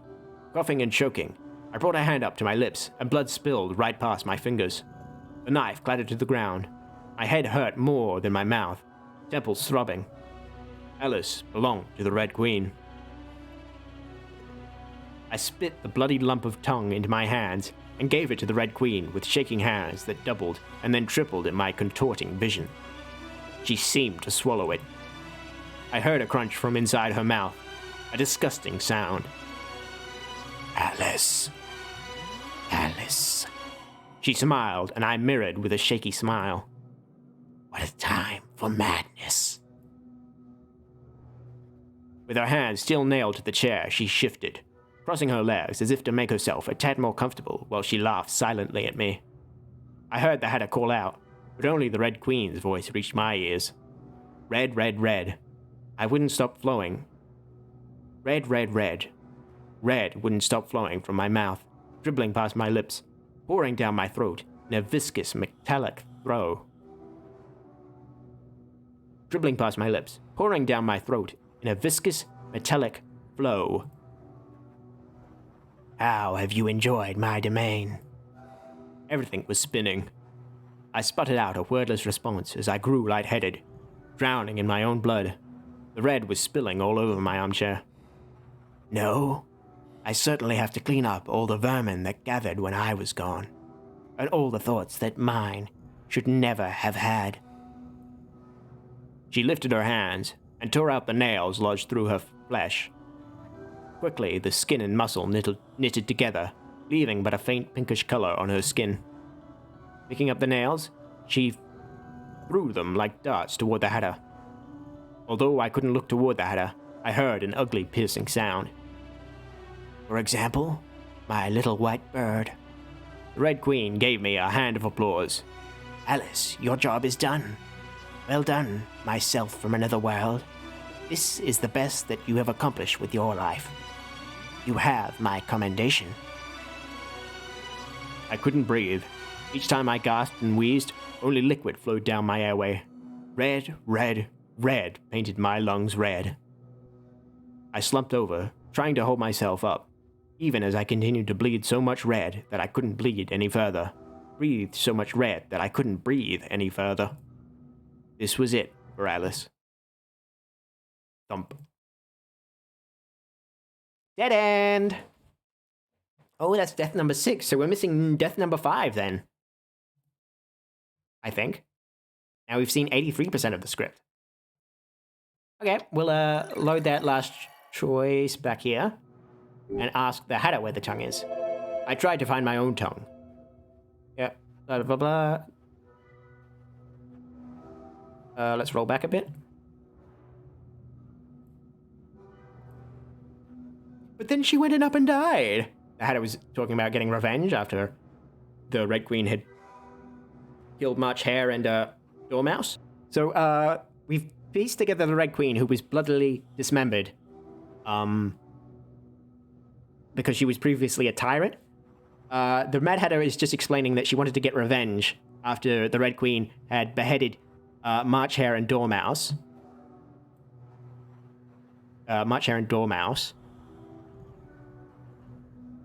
But was unable to get revenge because, obviously, the Red Queen had been already killed. Who let her get away like that so easily? She sneered again. You, who are the same entity as the Red Queen. I can't let you go, don't you understand? We're playing Alice, but apparently Alice is also the same entity somehow as the Red Queen. Like, we're the Red Queen from a different world, I guess? She glared at me. I see. For the sake of my revenge, you have to die, Alice. She spun the hammer in her hands, her face devoid of mirth, as she stepped closer to me, meeting my eyes with her mismatched pair. This is my justice, Alice. Goodbye, Alice. Goodbye. She raised that hammer in her hand above my head. Crack. Then, I was falling. Falling. I was falling. Down this rabbit hole with no start nor end, I was falling. My skull and brain pieced itself together, twisting as if going back in time. I re-experienced the pain of having my head caved in with a hammer. I was going mad. A wetness, perhaps tears, perhaps brain matter, rolled down my face as I tried to comprehend. I should have died. I felt as if I was remembering something very important. Ooh, I don't recall seeing this cloudy scene before. I landed in Wonderland not quite right. One where the hourglass of time had reversed. Looking upward, I found a sky distorted and stirring with darkness that amplified my phantom headache, that throbbed despite losing its cause. Headache? Headache. I placed a hand to my head, feeling a smooth skin where the hammer had struck. I was in a forest. Like the first time, what should have been the first time, the first being I met, was the White Rabbit. Like Wonderland, today she seemed different, crueler. Now, the White Rabbit was formerly the Red Queen's, right-hand man, and was responsible for a lot of the executions that were going on under the Red Queen's reign. An unrestrained black danced in the back of her eyes. There was a wide smile on her face. She looked awestruck. Your Majesty! The rabbit greeted me as if I were the Red Queen. No, perhaps I was. Alice, perhaps you were. Not bothering to acknowledge her, I let her continue speaking, saying what she had to say to the Red Queen in that obsequious tone of voice. Did you wish to visit Her Majesty the White Queen today? Yes. I gestured for her to lead the way. Following only a pace after the rabbit, I walked down an familiar path. She had that same strange, awestruck expression. Wonderland was quiet, much quieter than I was accustomed to, even the grass wilting away from my presence, not to speak of the animals. The rabbit grinned devilishly. A report on Her Majesty the White Queen's affairs. As punishment for her previous transgressions, we have been regulating her sleep to 1-hour intervals as ordered. She seemed pleased with herself. Then the rabbit appeared frustrated. She has been much quieter as of late. I hope that she will learn the errors of her ways for disrespecting your majesty. Additionally, as per your orders, we have put her on a dietary restriction to regulate her weight. She sneered. We found that some chefs had been sneaking her extra food. The chef responsible had been sent to do hard labor. Is that so? The rabbit talked about the usual things. Walking, we arrived at a tall tree and a large birdcage, a location I recognized from when I had obtained the Red Queen's right leg once upon a time. The rabbit appeared hesitant. Your Majesty's mood has been strange today. Could it be? Are you questioning me, Rabbit? She glanced away, frightened. My sincerest apologies, Your Majesty. Leave! Bowing profusely, the rabbit backed away and scampered off. I approached the birdcage, finding a pretty white bird locked within. No, I found the White Queen locked within that birdcage, much too cold. Alice, how would you catch her if you let her go free? She looked skinny, desperate, as if she lost all hope, just as a flower would wither once picked. A bird, too, would, if locked away from its sky. The White Queen was a human, not a bird. She was a person, not an animal. I knew that. Alice, I also knew that. I grasped a metal bar of the cage. White Queen. I have nothing to say to you, Red Queen. Her eyes betrayed an expression that could not be called hate. A complicated expression. A strange expression. One all too familiar. You won't even bother to treat me softly today, after everything you had done to me. Rather than the Red Queen, I am Alice. I doubted myself, remembering the Hatter's expression for a moment. You said you could see the future, White Queen. I suppose that must have been a joke, as I expected, if you've yet to know who I am. We meet in another Wonderland.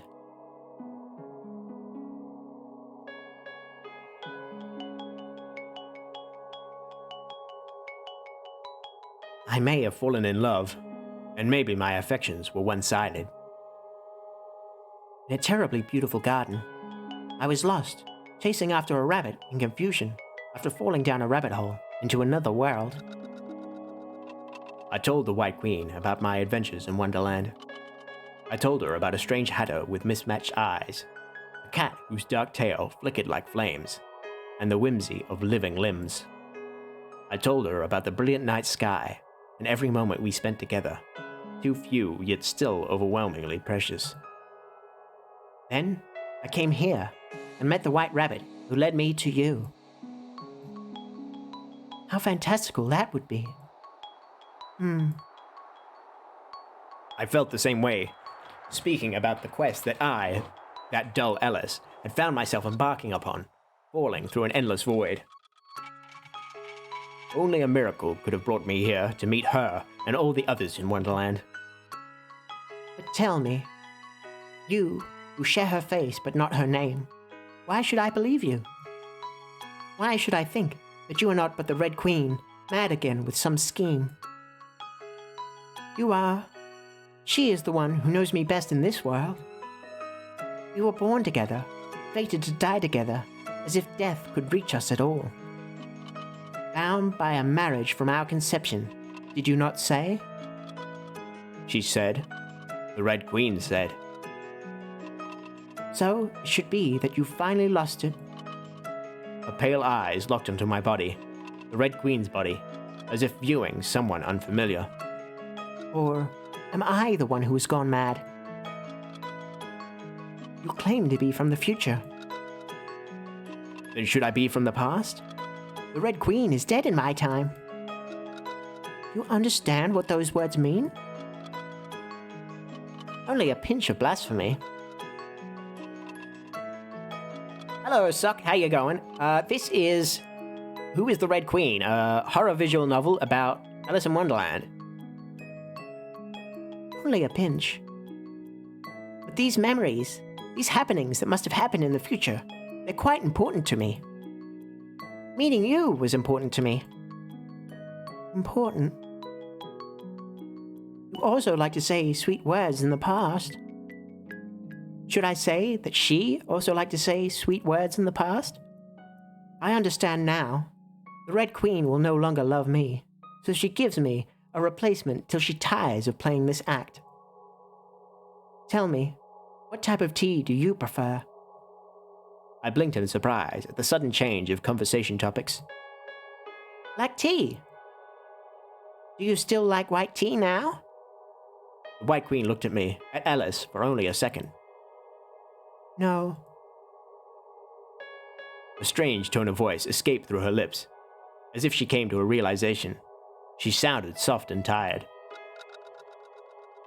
Tell me again about the future. We'll meet again. I'll free you from this cage. You'll be free, beautifully, and... My voice trickled off into silence.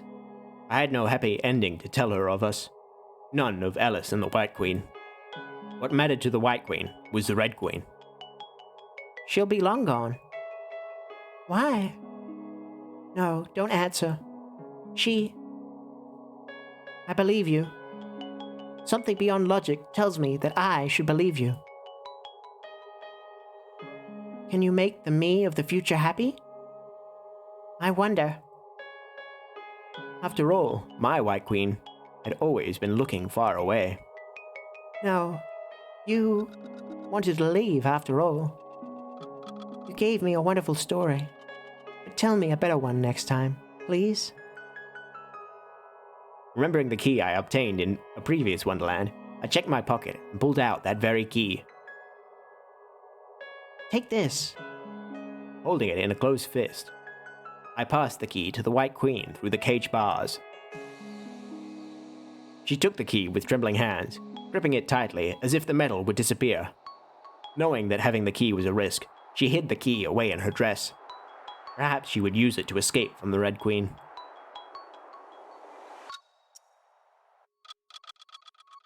What? Your Majesty, urgent news. There has been an incident in court with the cards. The rabbit's sudden reappearance forced our conversation to a halt.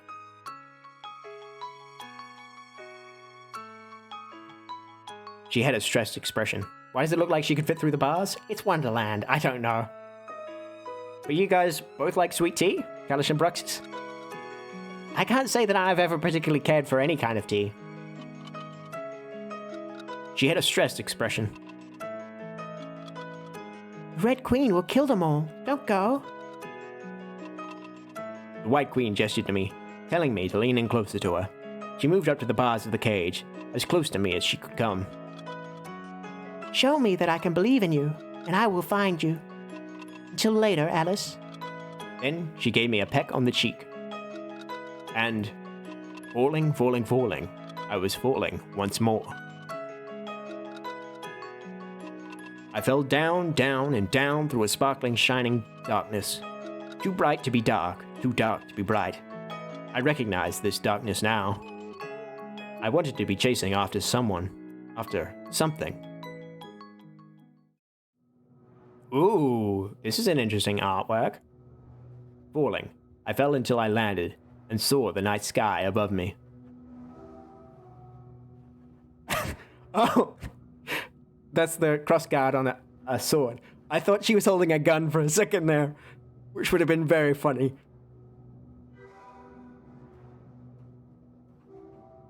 Before me laid out a scene between the Red Queen and the White Queen.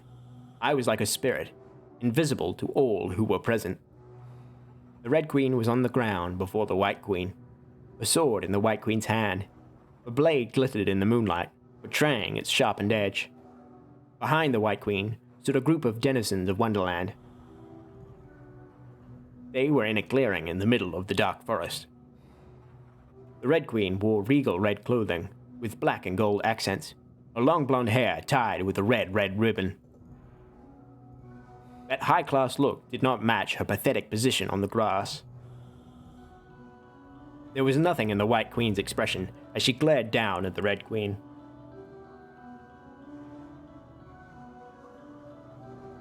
Off with their heads for the crime of treason. The Red Queen's shoulders shook once in surprise that nothing happened. Not a single head went flying with mysterious force. Ha! They are my citizens now, Red Queen. You may not touch them. Your right only extends to those you have subjugated, not mine.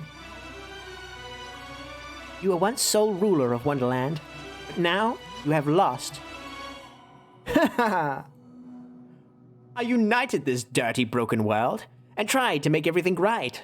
Protect the people, uphold the law, bring order to Wonderland, define its peace. In which way was I wrong?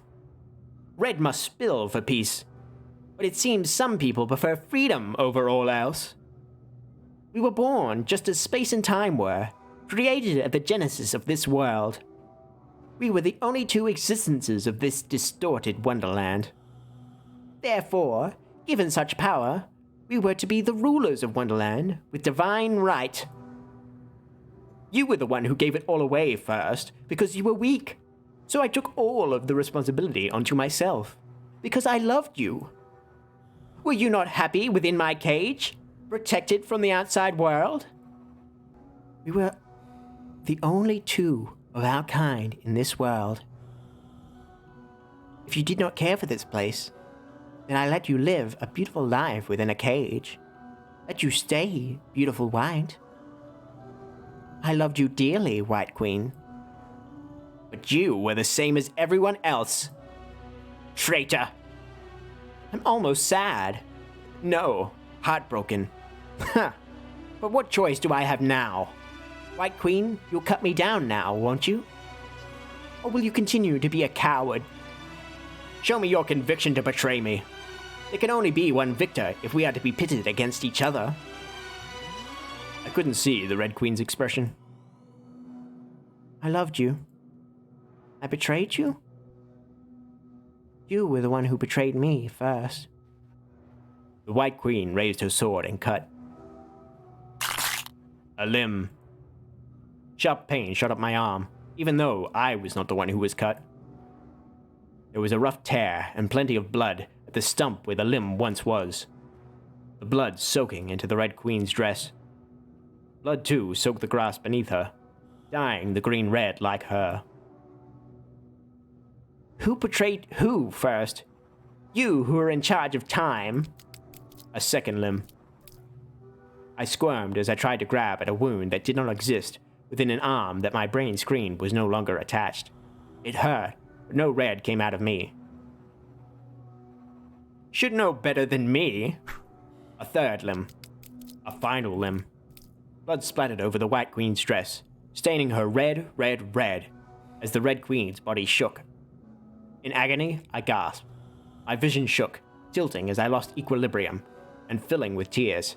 I collapsed to the ground and writhed, even though my limbs were still intact. I didn't even know what to clutch at.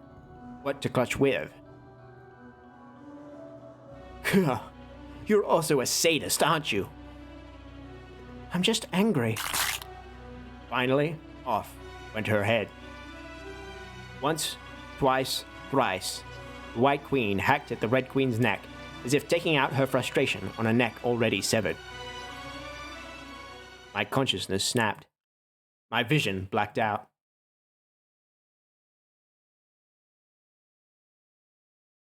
The sound of cheering brought me back into this Wonderland's reality.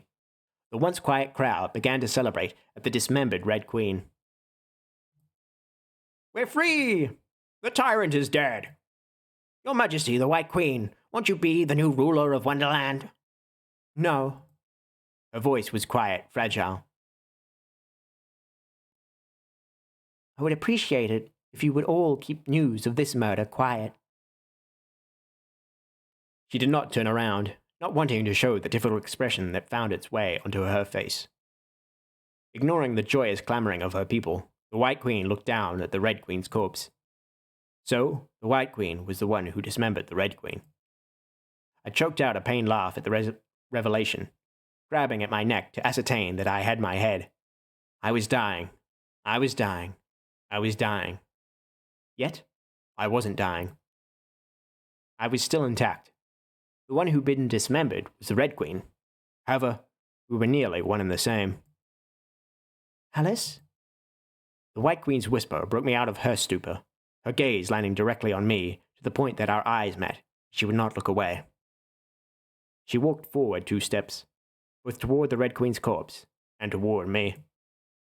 Alice. Reaching out a hand, she tugged at my ephemeral form.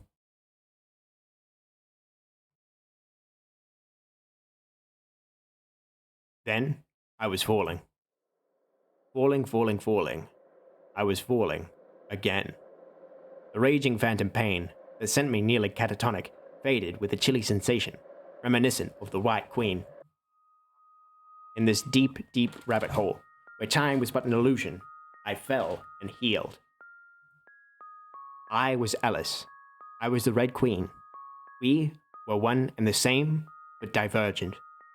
The voice within my heart quieted till she no longer spoke. I still held that one certainty. I was Alice. Alice was me. Even now, that wasn't wrong. But I was also the lonesome Red Queen. A what could have been for her. She who had been killed at the end. What madness. We were both our own madnesses, but I wanted not to be my own tragedy. I fell forward into my relative present and hit the ground softly. Laying back flat on the ground, I grasped at the grass below me and found that the blades were soft, gentle even. Above me, the sky was devoid of stars. No, it was still daytime. So I should have instead said that the sky was blue, terribly blue. I forced myself up to my feet, surveying a wonderland that I learned to know. This was no longer the Red Queen's wonderland, yet it was not the White Queen's either. Thinking about the White Queen, I wanted to talk with her. No, Alice. You've got a matter to finish first. My mind drifted to a pair of mismatched eyes. I sought out the Hatter, coming to the Hatter's place that had always been at tea time, regardless of morning, noon, or night. Looking left, right, up, down, I could not find the Hatter anywhere in sight. The table of tea things stood untouched. On the ground was a bloodied hammer. When I went around to my armchair, it still held its usual odd smell. The Red Queen's corpse was nowhere to be seen, but that mattered not. The only thing truly missing was the Hatter. I understood. In my heart, I understood that there was no more Hatter in Wonderland, but the Hatter had completed her revenge, her one and only final task. Checking the table, I saw that familiar pair of puppets, the March Hare and the Dormouse. I picked them up for just a moment, looking at their carefully stitched parts that desperately tried to hide that they were but cloth. Then I put them down gently. I'm sorry, Hatter. I left the Hatter's place, knowing that I would no longer find her here in Wonderland. Lonely. I felt lonely. I wandered about and inadvertently walked my way to the White Queen's garden. I saw the White Queen, who appeared the same as usual. She had that somber smile on her face. In a chair across from her sat the Red Queen's corpse. The Red Queen did not fit this pure garden, but she and the White Queen must have had a conversation here. Alice, how long has it been since we last met? Much too long. She looked a bit sheepish for a moment. I'm sure you must have questions. Allow me to explain why I instructed you to seek out the Red Queen, when the Red Queen was already dead. We, the Queens of Wonderland, were created with a power within us. I hold power over Wonderland's time. She held power over Wonderland's essence, its space and boundaries. Even a remnant of that power can send you back home. With her corpse gathered, that power can be used. I know. I felt the power take root in my soul. So you do. It's time for you to depart from this imperfect wonderland, Alice. Wait, The White Queen's brows raised. I like you. I love you. I want to spend more time with you, White Queen. You're always looking far away toward the Red Queen, so I wish that you would look at me. The White Queen appeared troubled. She carved herself into my heart irreparably. A long, long time ago, she was... Sadness filled her features. Even though she caged me away, even though I was the one who killed her. How odd. I still cannot put into words what I feel toward her. The Red Queen began to disappear, dissolving into tiny lights. Her corpse faded away, as if her role in this world was no longer needed. The White Queen watched with somber eyes. I saw the Red Queen mouth a few words, but I knew that they were not for me. I'm sorry. That was inappropriate for me to say. Perhaps I had long been rejected. The White Queen smiled sadly. No. At first, I saw you and thought of the Red Queen. I thought that you could be her. You probably don't remember. The White Queen glanced down shyly. But that was why I dragged you through time, and time again, pulling you from a time where, by a miracle, you fell down the rabbit hole into another wonderland. That was my obsession. She frowned. With her. Then she smiled weakly. But eventually, I learned that you were different. You were Alice. Perhaps parts of your existence were similar. I could call you her of another world, or her you of another world. But you alone are Alice, and I fell in love with you. Kind, soft Alice, who can be a little strange. Alice who chases after her goals. Alice who somehow fell in love with someone like me. Yes, I think it's a miracle that we met here in this wonderland. Maybe I can begin to heal. The White Queen gave me a joyous smile. I love you, Alice. Not in the way that I don't know what to feel about the Red Queen, but from the depths of my heart. I love you. The White Queen pressed a kiss on my lips.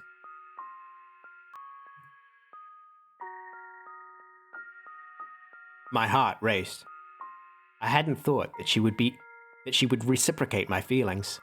Tears welled up in my eyes, dripping down my cheeks in disbelief. Kiss me again? We kissed again, clumsily. The White Queen grinned awkwardly as we did so. White Queen, I love you. I wish that this world were more perfect so that we could be together. Despite what goes on in our hearts, it's still time for you to depart.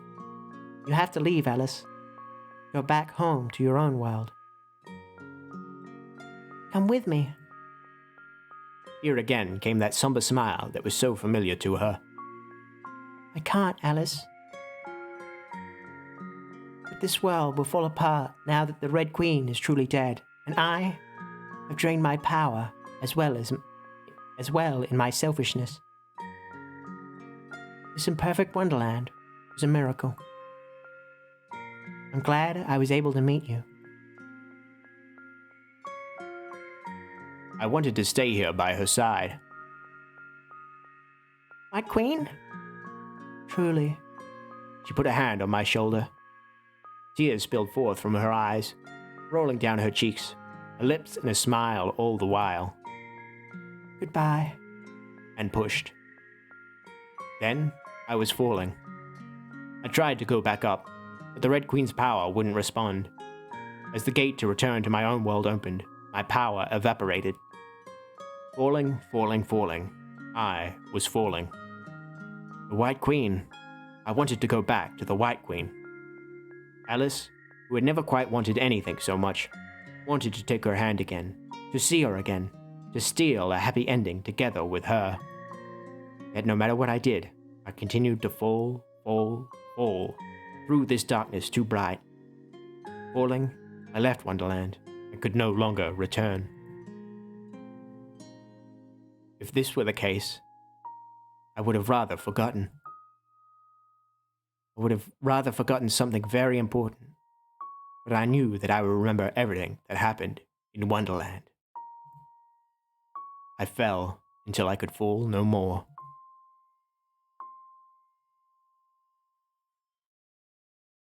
Hitting the ground, I opened my eyes to reality, seeing my family's house in the distance. The sky was blue, still terribly blue. I started crying. My shoulders shook, hearing as my sisters rushed over to ask what was wrong. I wished and wished to see her again.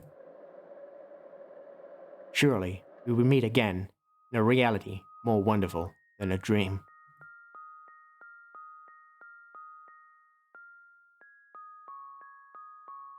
One day, while out on a walk with the cats, I stumbled into a girl with white hair.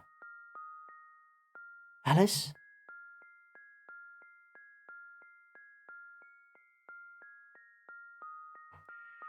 Okay, so I guess that's the White Queen ending. That certainly seems like possibly a much happier ending than the Hatter ending. I wonder what it's going to be called. And I also wonder how much of the script we've seen now. Probably quite a fair bit. One thing I'm wondering is what happens if we kill the bird, but then grow big instead of grow small? But yeah, that certainly seems like perhaps the best ending. White Queen ending, thank you for playing the game. Okay. So that's called the White Queen ending as opposed to the Alice ending. Interesting. Intriguing. 93%. Oh, we've almost seen all of it then. Okay. I can't imagine that there's another ending. It's probably just between those two. What extras do we have? Oh, we got sprites, cut-ins, CGs. Oh, we've got one locked CG missing. Okay, so there's one we're missing. I guess we need to keep working until we find this ending. Oh yeah, there's a third ending. And we're missing dead end number 5, just as I suspected. So we've got White Queen Alice and, perhaps a Red Queen ending? That would fit in with the themes. Intriguing. Okay, let's, maybe we're probably gonna, maybe I should consult a guide? Let's load this one. Yeah, either we can redeem the Red Queen or we can go completely mad and get a bad ending and become the Red Queen again. No, I don't want to overwrite the save. I want to load. Not a cliff? Oh, this is Fighting Cheshire.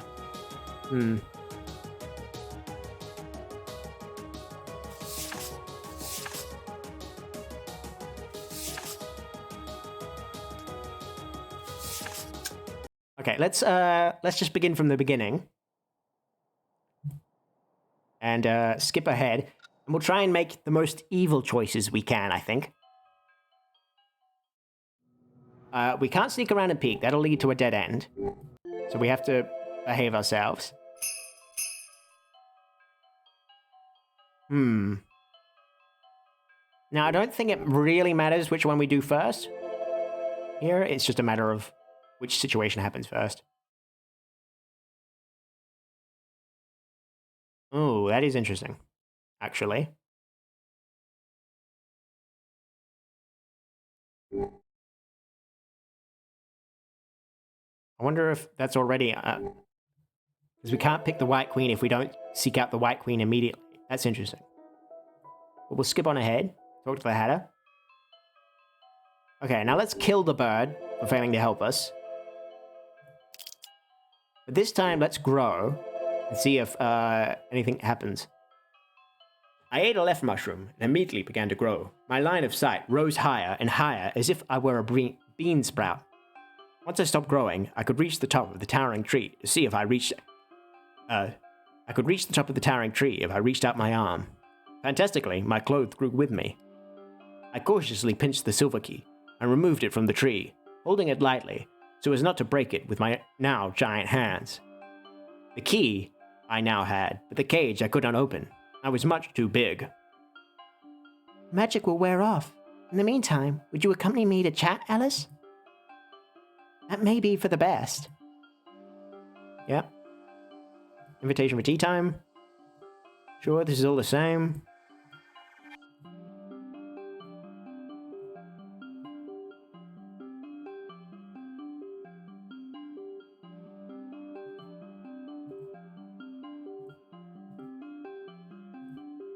It's really all the same. Okay, so we don't get killed or anything for,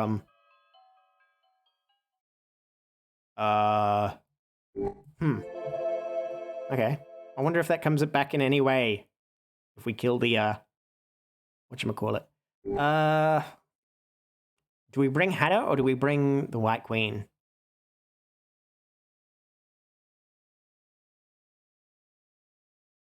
I guess. No, bring the White Queen this time. Explore this option. Skip ahead to the party. Offer our own arm this time. Alice, why not chop off the White Bird's arm? You've already taken one royal's arm, so another's arm was not much more. I shook my head to dispel the thoughts. Would this arm suffice? I extended my own arm to the guard, ignoring that the White Queen tugged on my cloak while shaking her head to tell me to rethink. The guard nodded, leading us to the side and having me keep the arm outstretched above a table. I retrieved a clean, shining blade. The blade glittered with the sun like the moon. Slash. With a clean cut, my arm came straight off. It fell to the table with a small bounce. A sharp pain hit me the next moment. I stumbled back into the White Queen, gritting my teeth as blood rushed out from the wound and dripped red. She reached out a cold hand to touch my shoulder. I squeezed my eyes shut in anticipation of a jolt of pain to run down that now severed arm.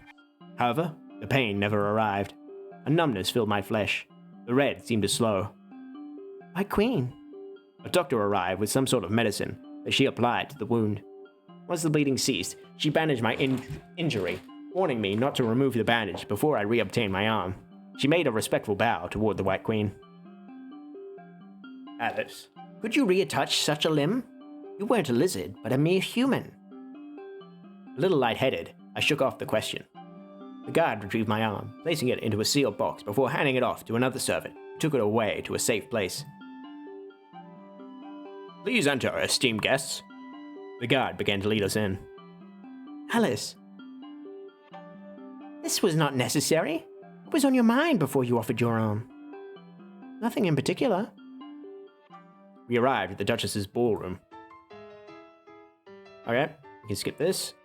Is it all familiar? I won't be much good at dancing without an arm. The White Queen frowned. I extended my stump arm out from under my cloak, waving it before her as a reminder. Perhaps I had been too hasty earlier in chopping it off. She gave a sheepish look. Ah. Another time? She smiled sadly. Yes, another time.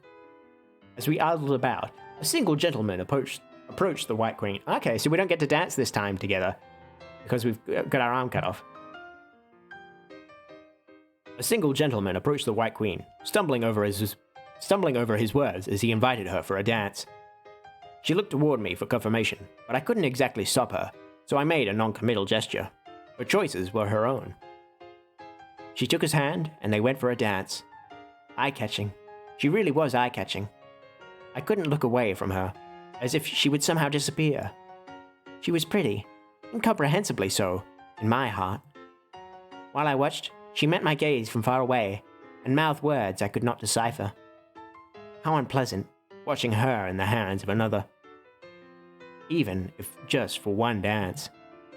The music stopped, along with the dancing. Okay, and we can skip on ahead, so it's time.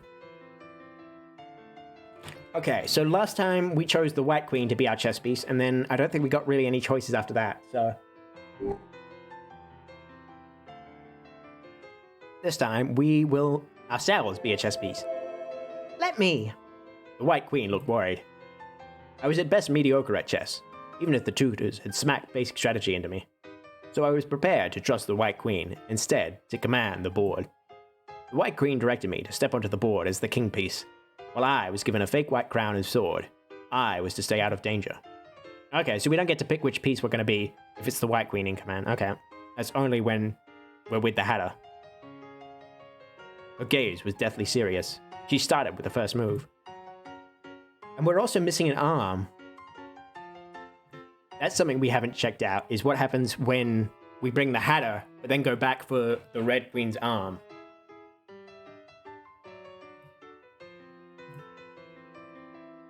Did you want to keep her in a cage like you were? The White Queen stumbled, directing her knight to a position that she did not intend for him to go, allowing him to be cut down by the Duchess's pawn. The Duchess was a distraction. Sorry, what? The Duchess was the distraction? White Queen. No. A piece on the board cannot speak. We are the players, and you are but a game piece. Sending the Duchess a dirty look, I shut my mouth. The shackles that our dearest Majesty bound you with still have not been removed, despite all that you have done. Why is that? My matters do not need to be spoken of. The White Queen made a series of bad moves as the Duchess talked. This is unhealthy, Your Majesty the White Queen. Before long, the losses on both sides of the board evened out. Taking advantage of the White Queen's state of disarray, the Duchess began her assault. One by one, our remaining pieces fell. Blood spilled on the floor, staining white armor red. The red made the White Queen shiver and avert her eyes with pursed lips. The Black Queen came before me, and both the White Queen and I saw no way out. This is our loss. Checkmate! I raised my sword to block, as the Black Queen raised her own, expecting nothing more than a mock show of swordsplay, followed by my surrender. However, her blade came rushing down with a sharp clang. The sword in my one-handed grasp went flying. Her sword cut into my flesh, as if I were made of butter. I wonder if we die, if we had kept our arm. Ripping out a swath of meat and blood onto the floor. Choking in pain, I toppled to the ground and tried to stop the bleeding. Red spurt all over my single hand that shakily pressed against the wound much too large. The Black Queen kicked my head like a ball with an ugly snap, forcing me down even further, before stumping down onto the freshly cut wound. I tried to drag myself away with my bloodied single arm. She skewered me to the ground with her sword and stepped down onto my arm with her armored black foot, pressing down on the elbow till we all heard a loud crack. A contorted voice escaped my mouth. Cold tears welled up in my eyes. I thought you would have liked this. No, not Alice! I heard a thump as the White Queen fell to her knees, her expression blurred in my hazy vision. Poor dear. The Black Queen stomped down on me again, forcing my insides out from the hole in my body with a squelch.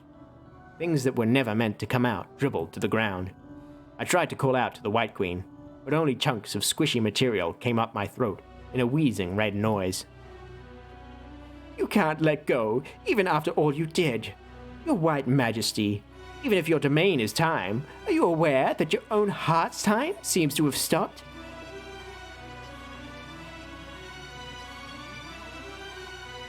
Everything turned to darkness. Tick. Must we try again? Tock. Dead end. Number 5! That's the 5th death. We got it. We've now seen 95% of the script. Awesome. How are we going to get this last one? So it looks like we want to spend as much time as possible with the Hatter more than anyone. Let's start the game.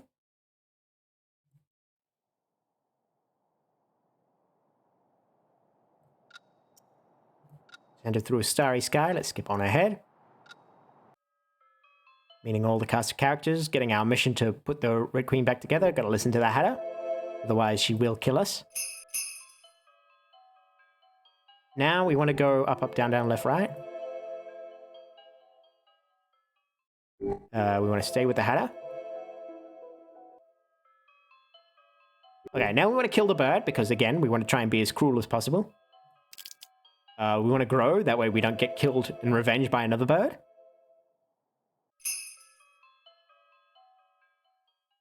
Now, let's go check out the party. And this time, we will bring the Hatter with us.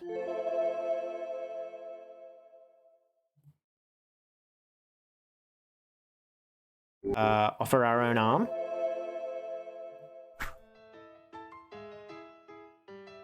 We want to be the king.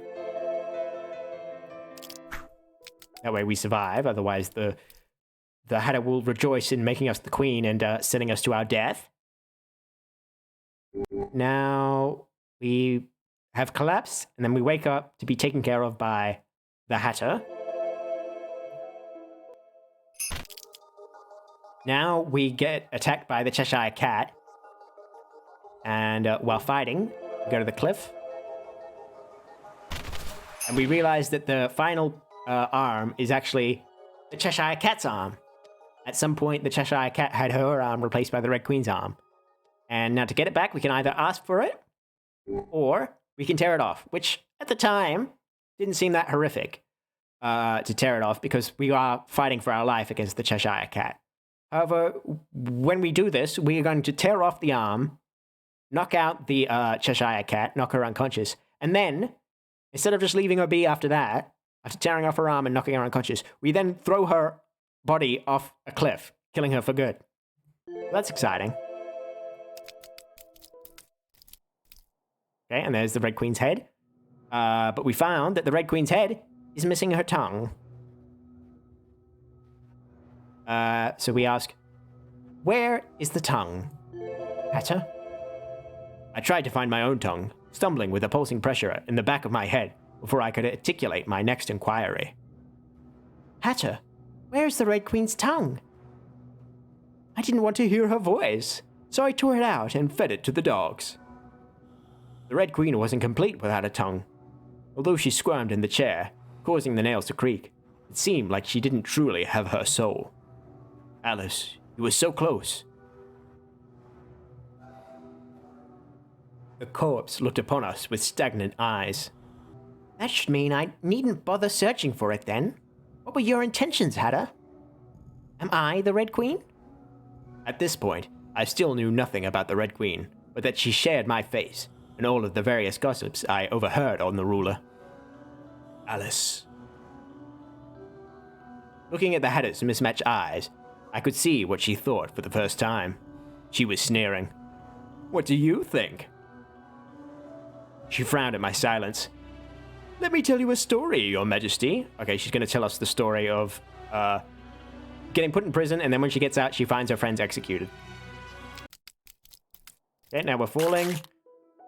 Red Queen Shut up. on her mad quest of revenge. Roll back. Oh, and then we fall through time and end up in the past where Dormouse and March Hare are still alive and are treated kindly by the Hatter, who hasn't gone insane. Or at least cruelly insane yet. I have to leave. This place isn't mine, but thank you for the tea again, Hatter. And you too, March, Dormouse. I'm really sorry. The Hatter smiled. It was nice meeting you, Alice. I already knew you from the future, but I was also happy to see you. Hatter, it was a shame that my Hatter didn't feel the same way. Alice, what did you feel for the Hatter? Something precious. The Hatter winked with her cheeky grin. See you later. I wanted her to be happy. Auf Wiedersehen. Giving her a weak wave, I left the happier Hatter. I didn't particularly have a place to go. Home. That was no longer my goal. Walking away, I wiped away the tears that welled up again. Eventually, I was falling again. I died. That much I understood. However, I seemed to have forgotten how I died this last time. In a way, I knew that I couldn't keep doing this. Alice, this was your last iteration. The power letting you keep falling. had already run out. The next time, we wouldn't come back to Wonderland in any time. As my body pieced itself back into place, I waited for myself to stop falling. I burst back into my relative present and hit the ground softly.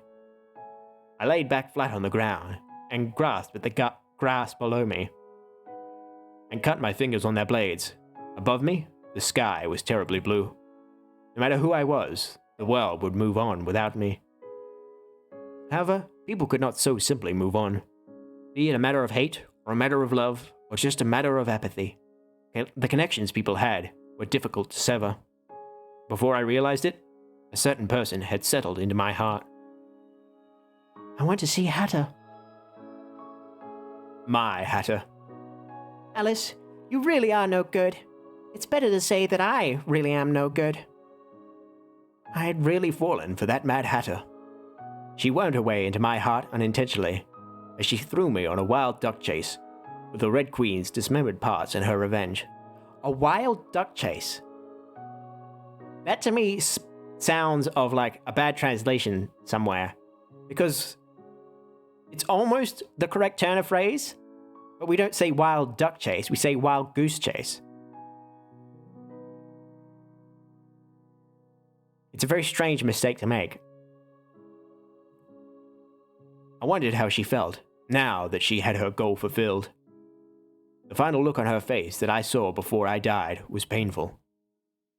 It was painful not because of the crushing of my skull, but because of the constriction of my heart as I looked at her. Okay, thus far this seems very similar to the Alice ending we got, the Hatter ending. A strange girl, a lonely girl. Ultimately, a terribly kind girl who was stumbling along a bloody path. That was who the Hatter was. I'm sorry. I pushed myself up. Useless Alice had a want, not one of obligation, not one of what should be. Because really, had I really wanted to go home? Not one that tutors or anyone forced upon her. I went to find the Hatter. I started walking, I started running. Down that forest path once more. There she was, all by her lonesome. The bags under her eyes had not lighted at all, as she listlessly played with the rim of a teacup until she suddenly saw me. She frowned deeply. Why? She harshly stood up. Why did you come back? She became enraged. Why can't you just disappear? Grabbing a plate off the table, ignoring the pastry atop it, she chucked it at me. Smash! The plate brushed me and shattered on the ground, leaving a mangled lump of sweets and porcelain. Alice! Alice! She slammed the table, originally forcing her hands down with a great momentum, before suddenly slowing down as she smacked it. Wincing, the Hatter let out a pained, guttural noise. Why are you like this? I hate you, Alice. She clutched her chest and glared at me with murky, watery eyes. Why are you like this? I had no answer. She had a conflicted, wobbly frown. You're contradictorily cruel and kind. You're messed up, Alice. Just choose one thing to be, you heartless woman. I like you, but I also hate you. I also liked her.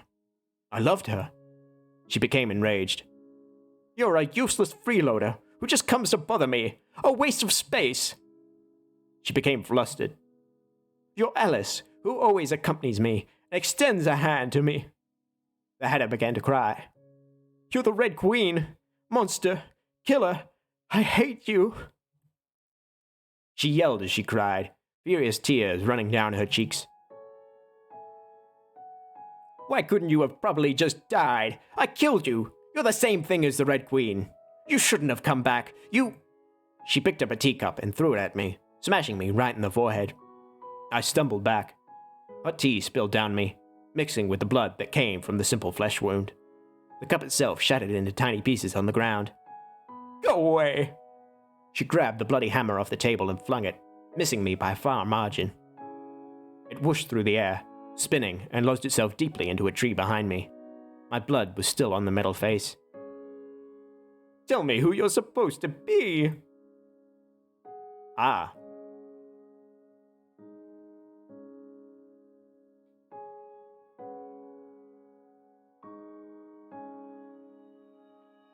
So I guess it's basically entirely the Hatter ending, or rather the Alice ending. Except now, instead of saying we are Alice, we can say we're the Red Queen. I am the Red Queen. Her frown became resigned. The person who hurt you so much? It's me. In the end, it's me, whether I've taken on a different role here than before or not. I am the Red Queen, just as I am Alice. We can only be one and the same. I held my hands behind my back, thinking about all the things I had killed, all the things I had hurt. Part of me relished in the violence. I'm sorry. I should have gone when you killed me. I should have returned and never bothered you again. But I wanted to see you one last time. More than I expected. I'd fallen for you. The Hatter glanced elsewhere, brows furrowed. The Hatter walked towards me. She grabbed my cloak, pulling me downward, closer to her. Her grip tightened, and then loosened, as if she didn't know how to firmly hold on to me. Still, she cried as she sneered.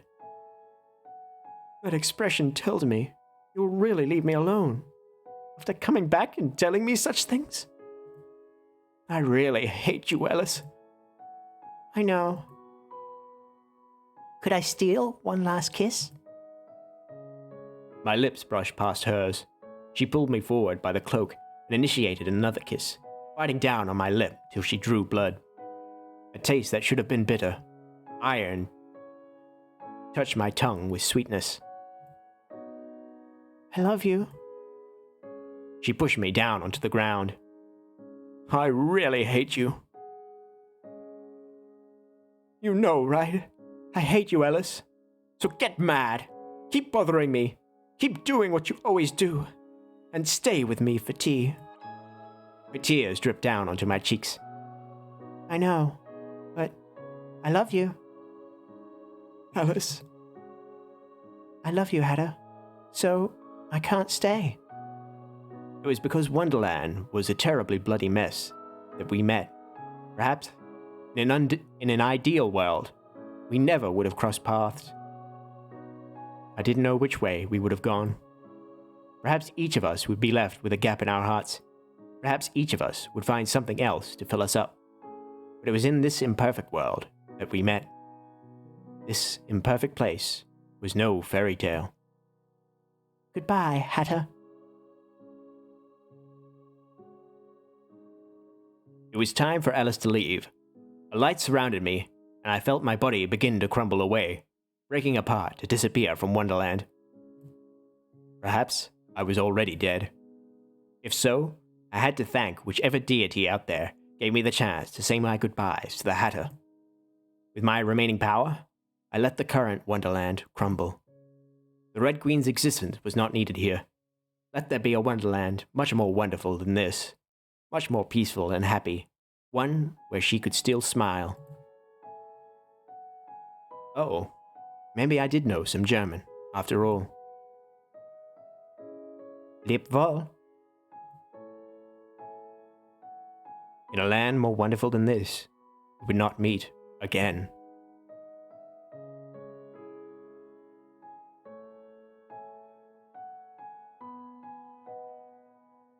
Huh. So that was the Red Queen ending. That's not... I don't know. But yeah, Sok, you're saying that this looks familiar? Yeah, it did look very similar to the kissing... Alice kissing the White Queen, didn't it? The particular pose.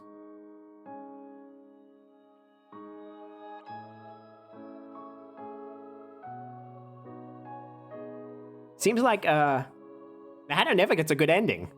The only good ending, I think the White Queen ending is the best ending. Because that also seems to imply that they meet each other outside in the real world. In like a different form. And in that ending, the Hatter disappears after she gets her revenge. We've seen 97% of the script, which I think is good enough. That was the Red Queen ending, which was surprisingly not that bad. Like, I was expecting it to be more of a bad end, but it wasn't that different from the Alice ending that we originally got. To be honest, Hatter and Alice still ended up declaring their feelings for one another, and then ended up having to part ways.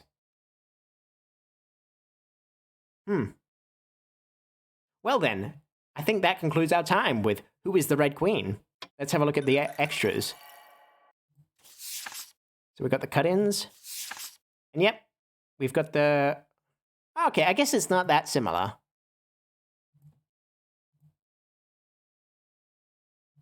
There's the kiss.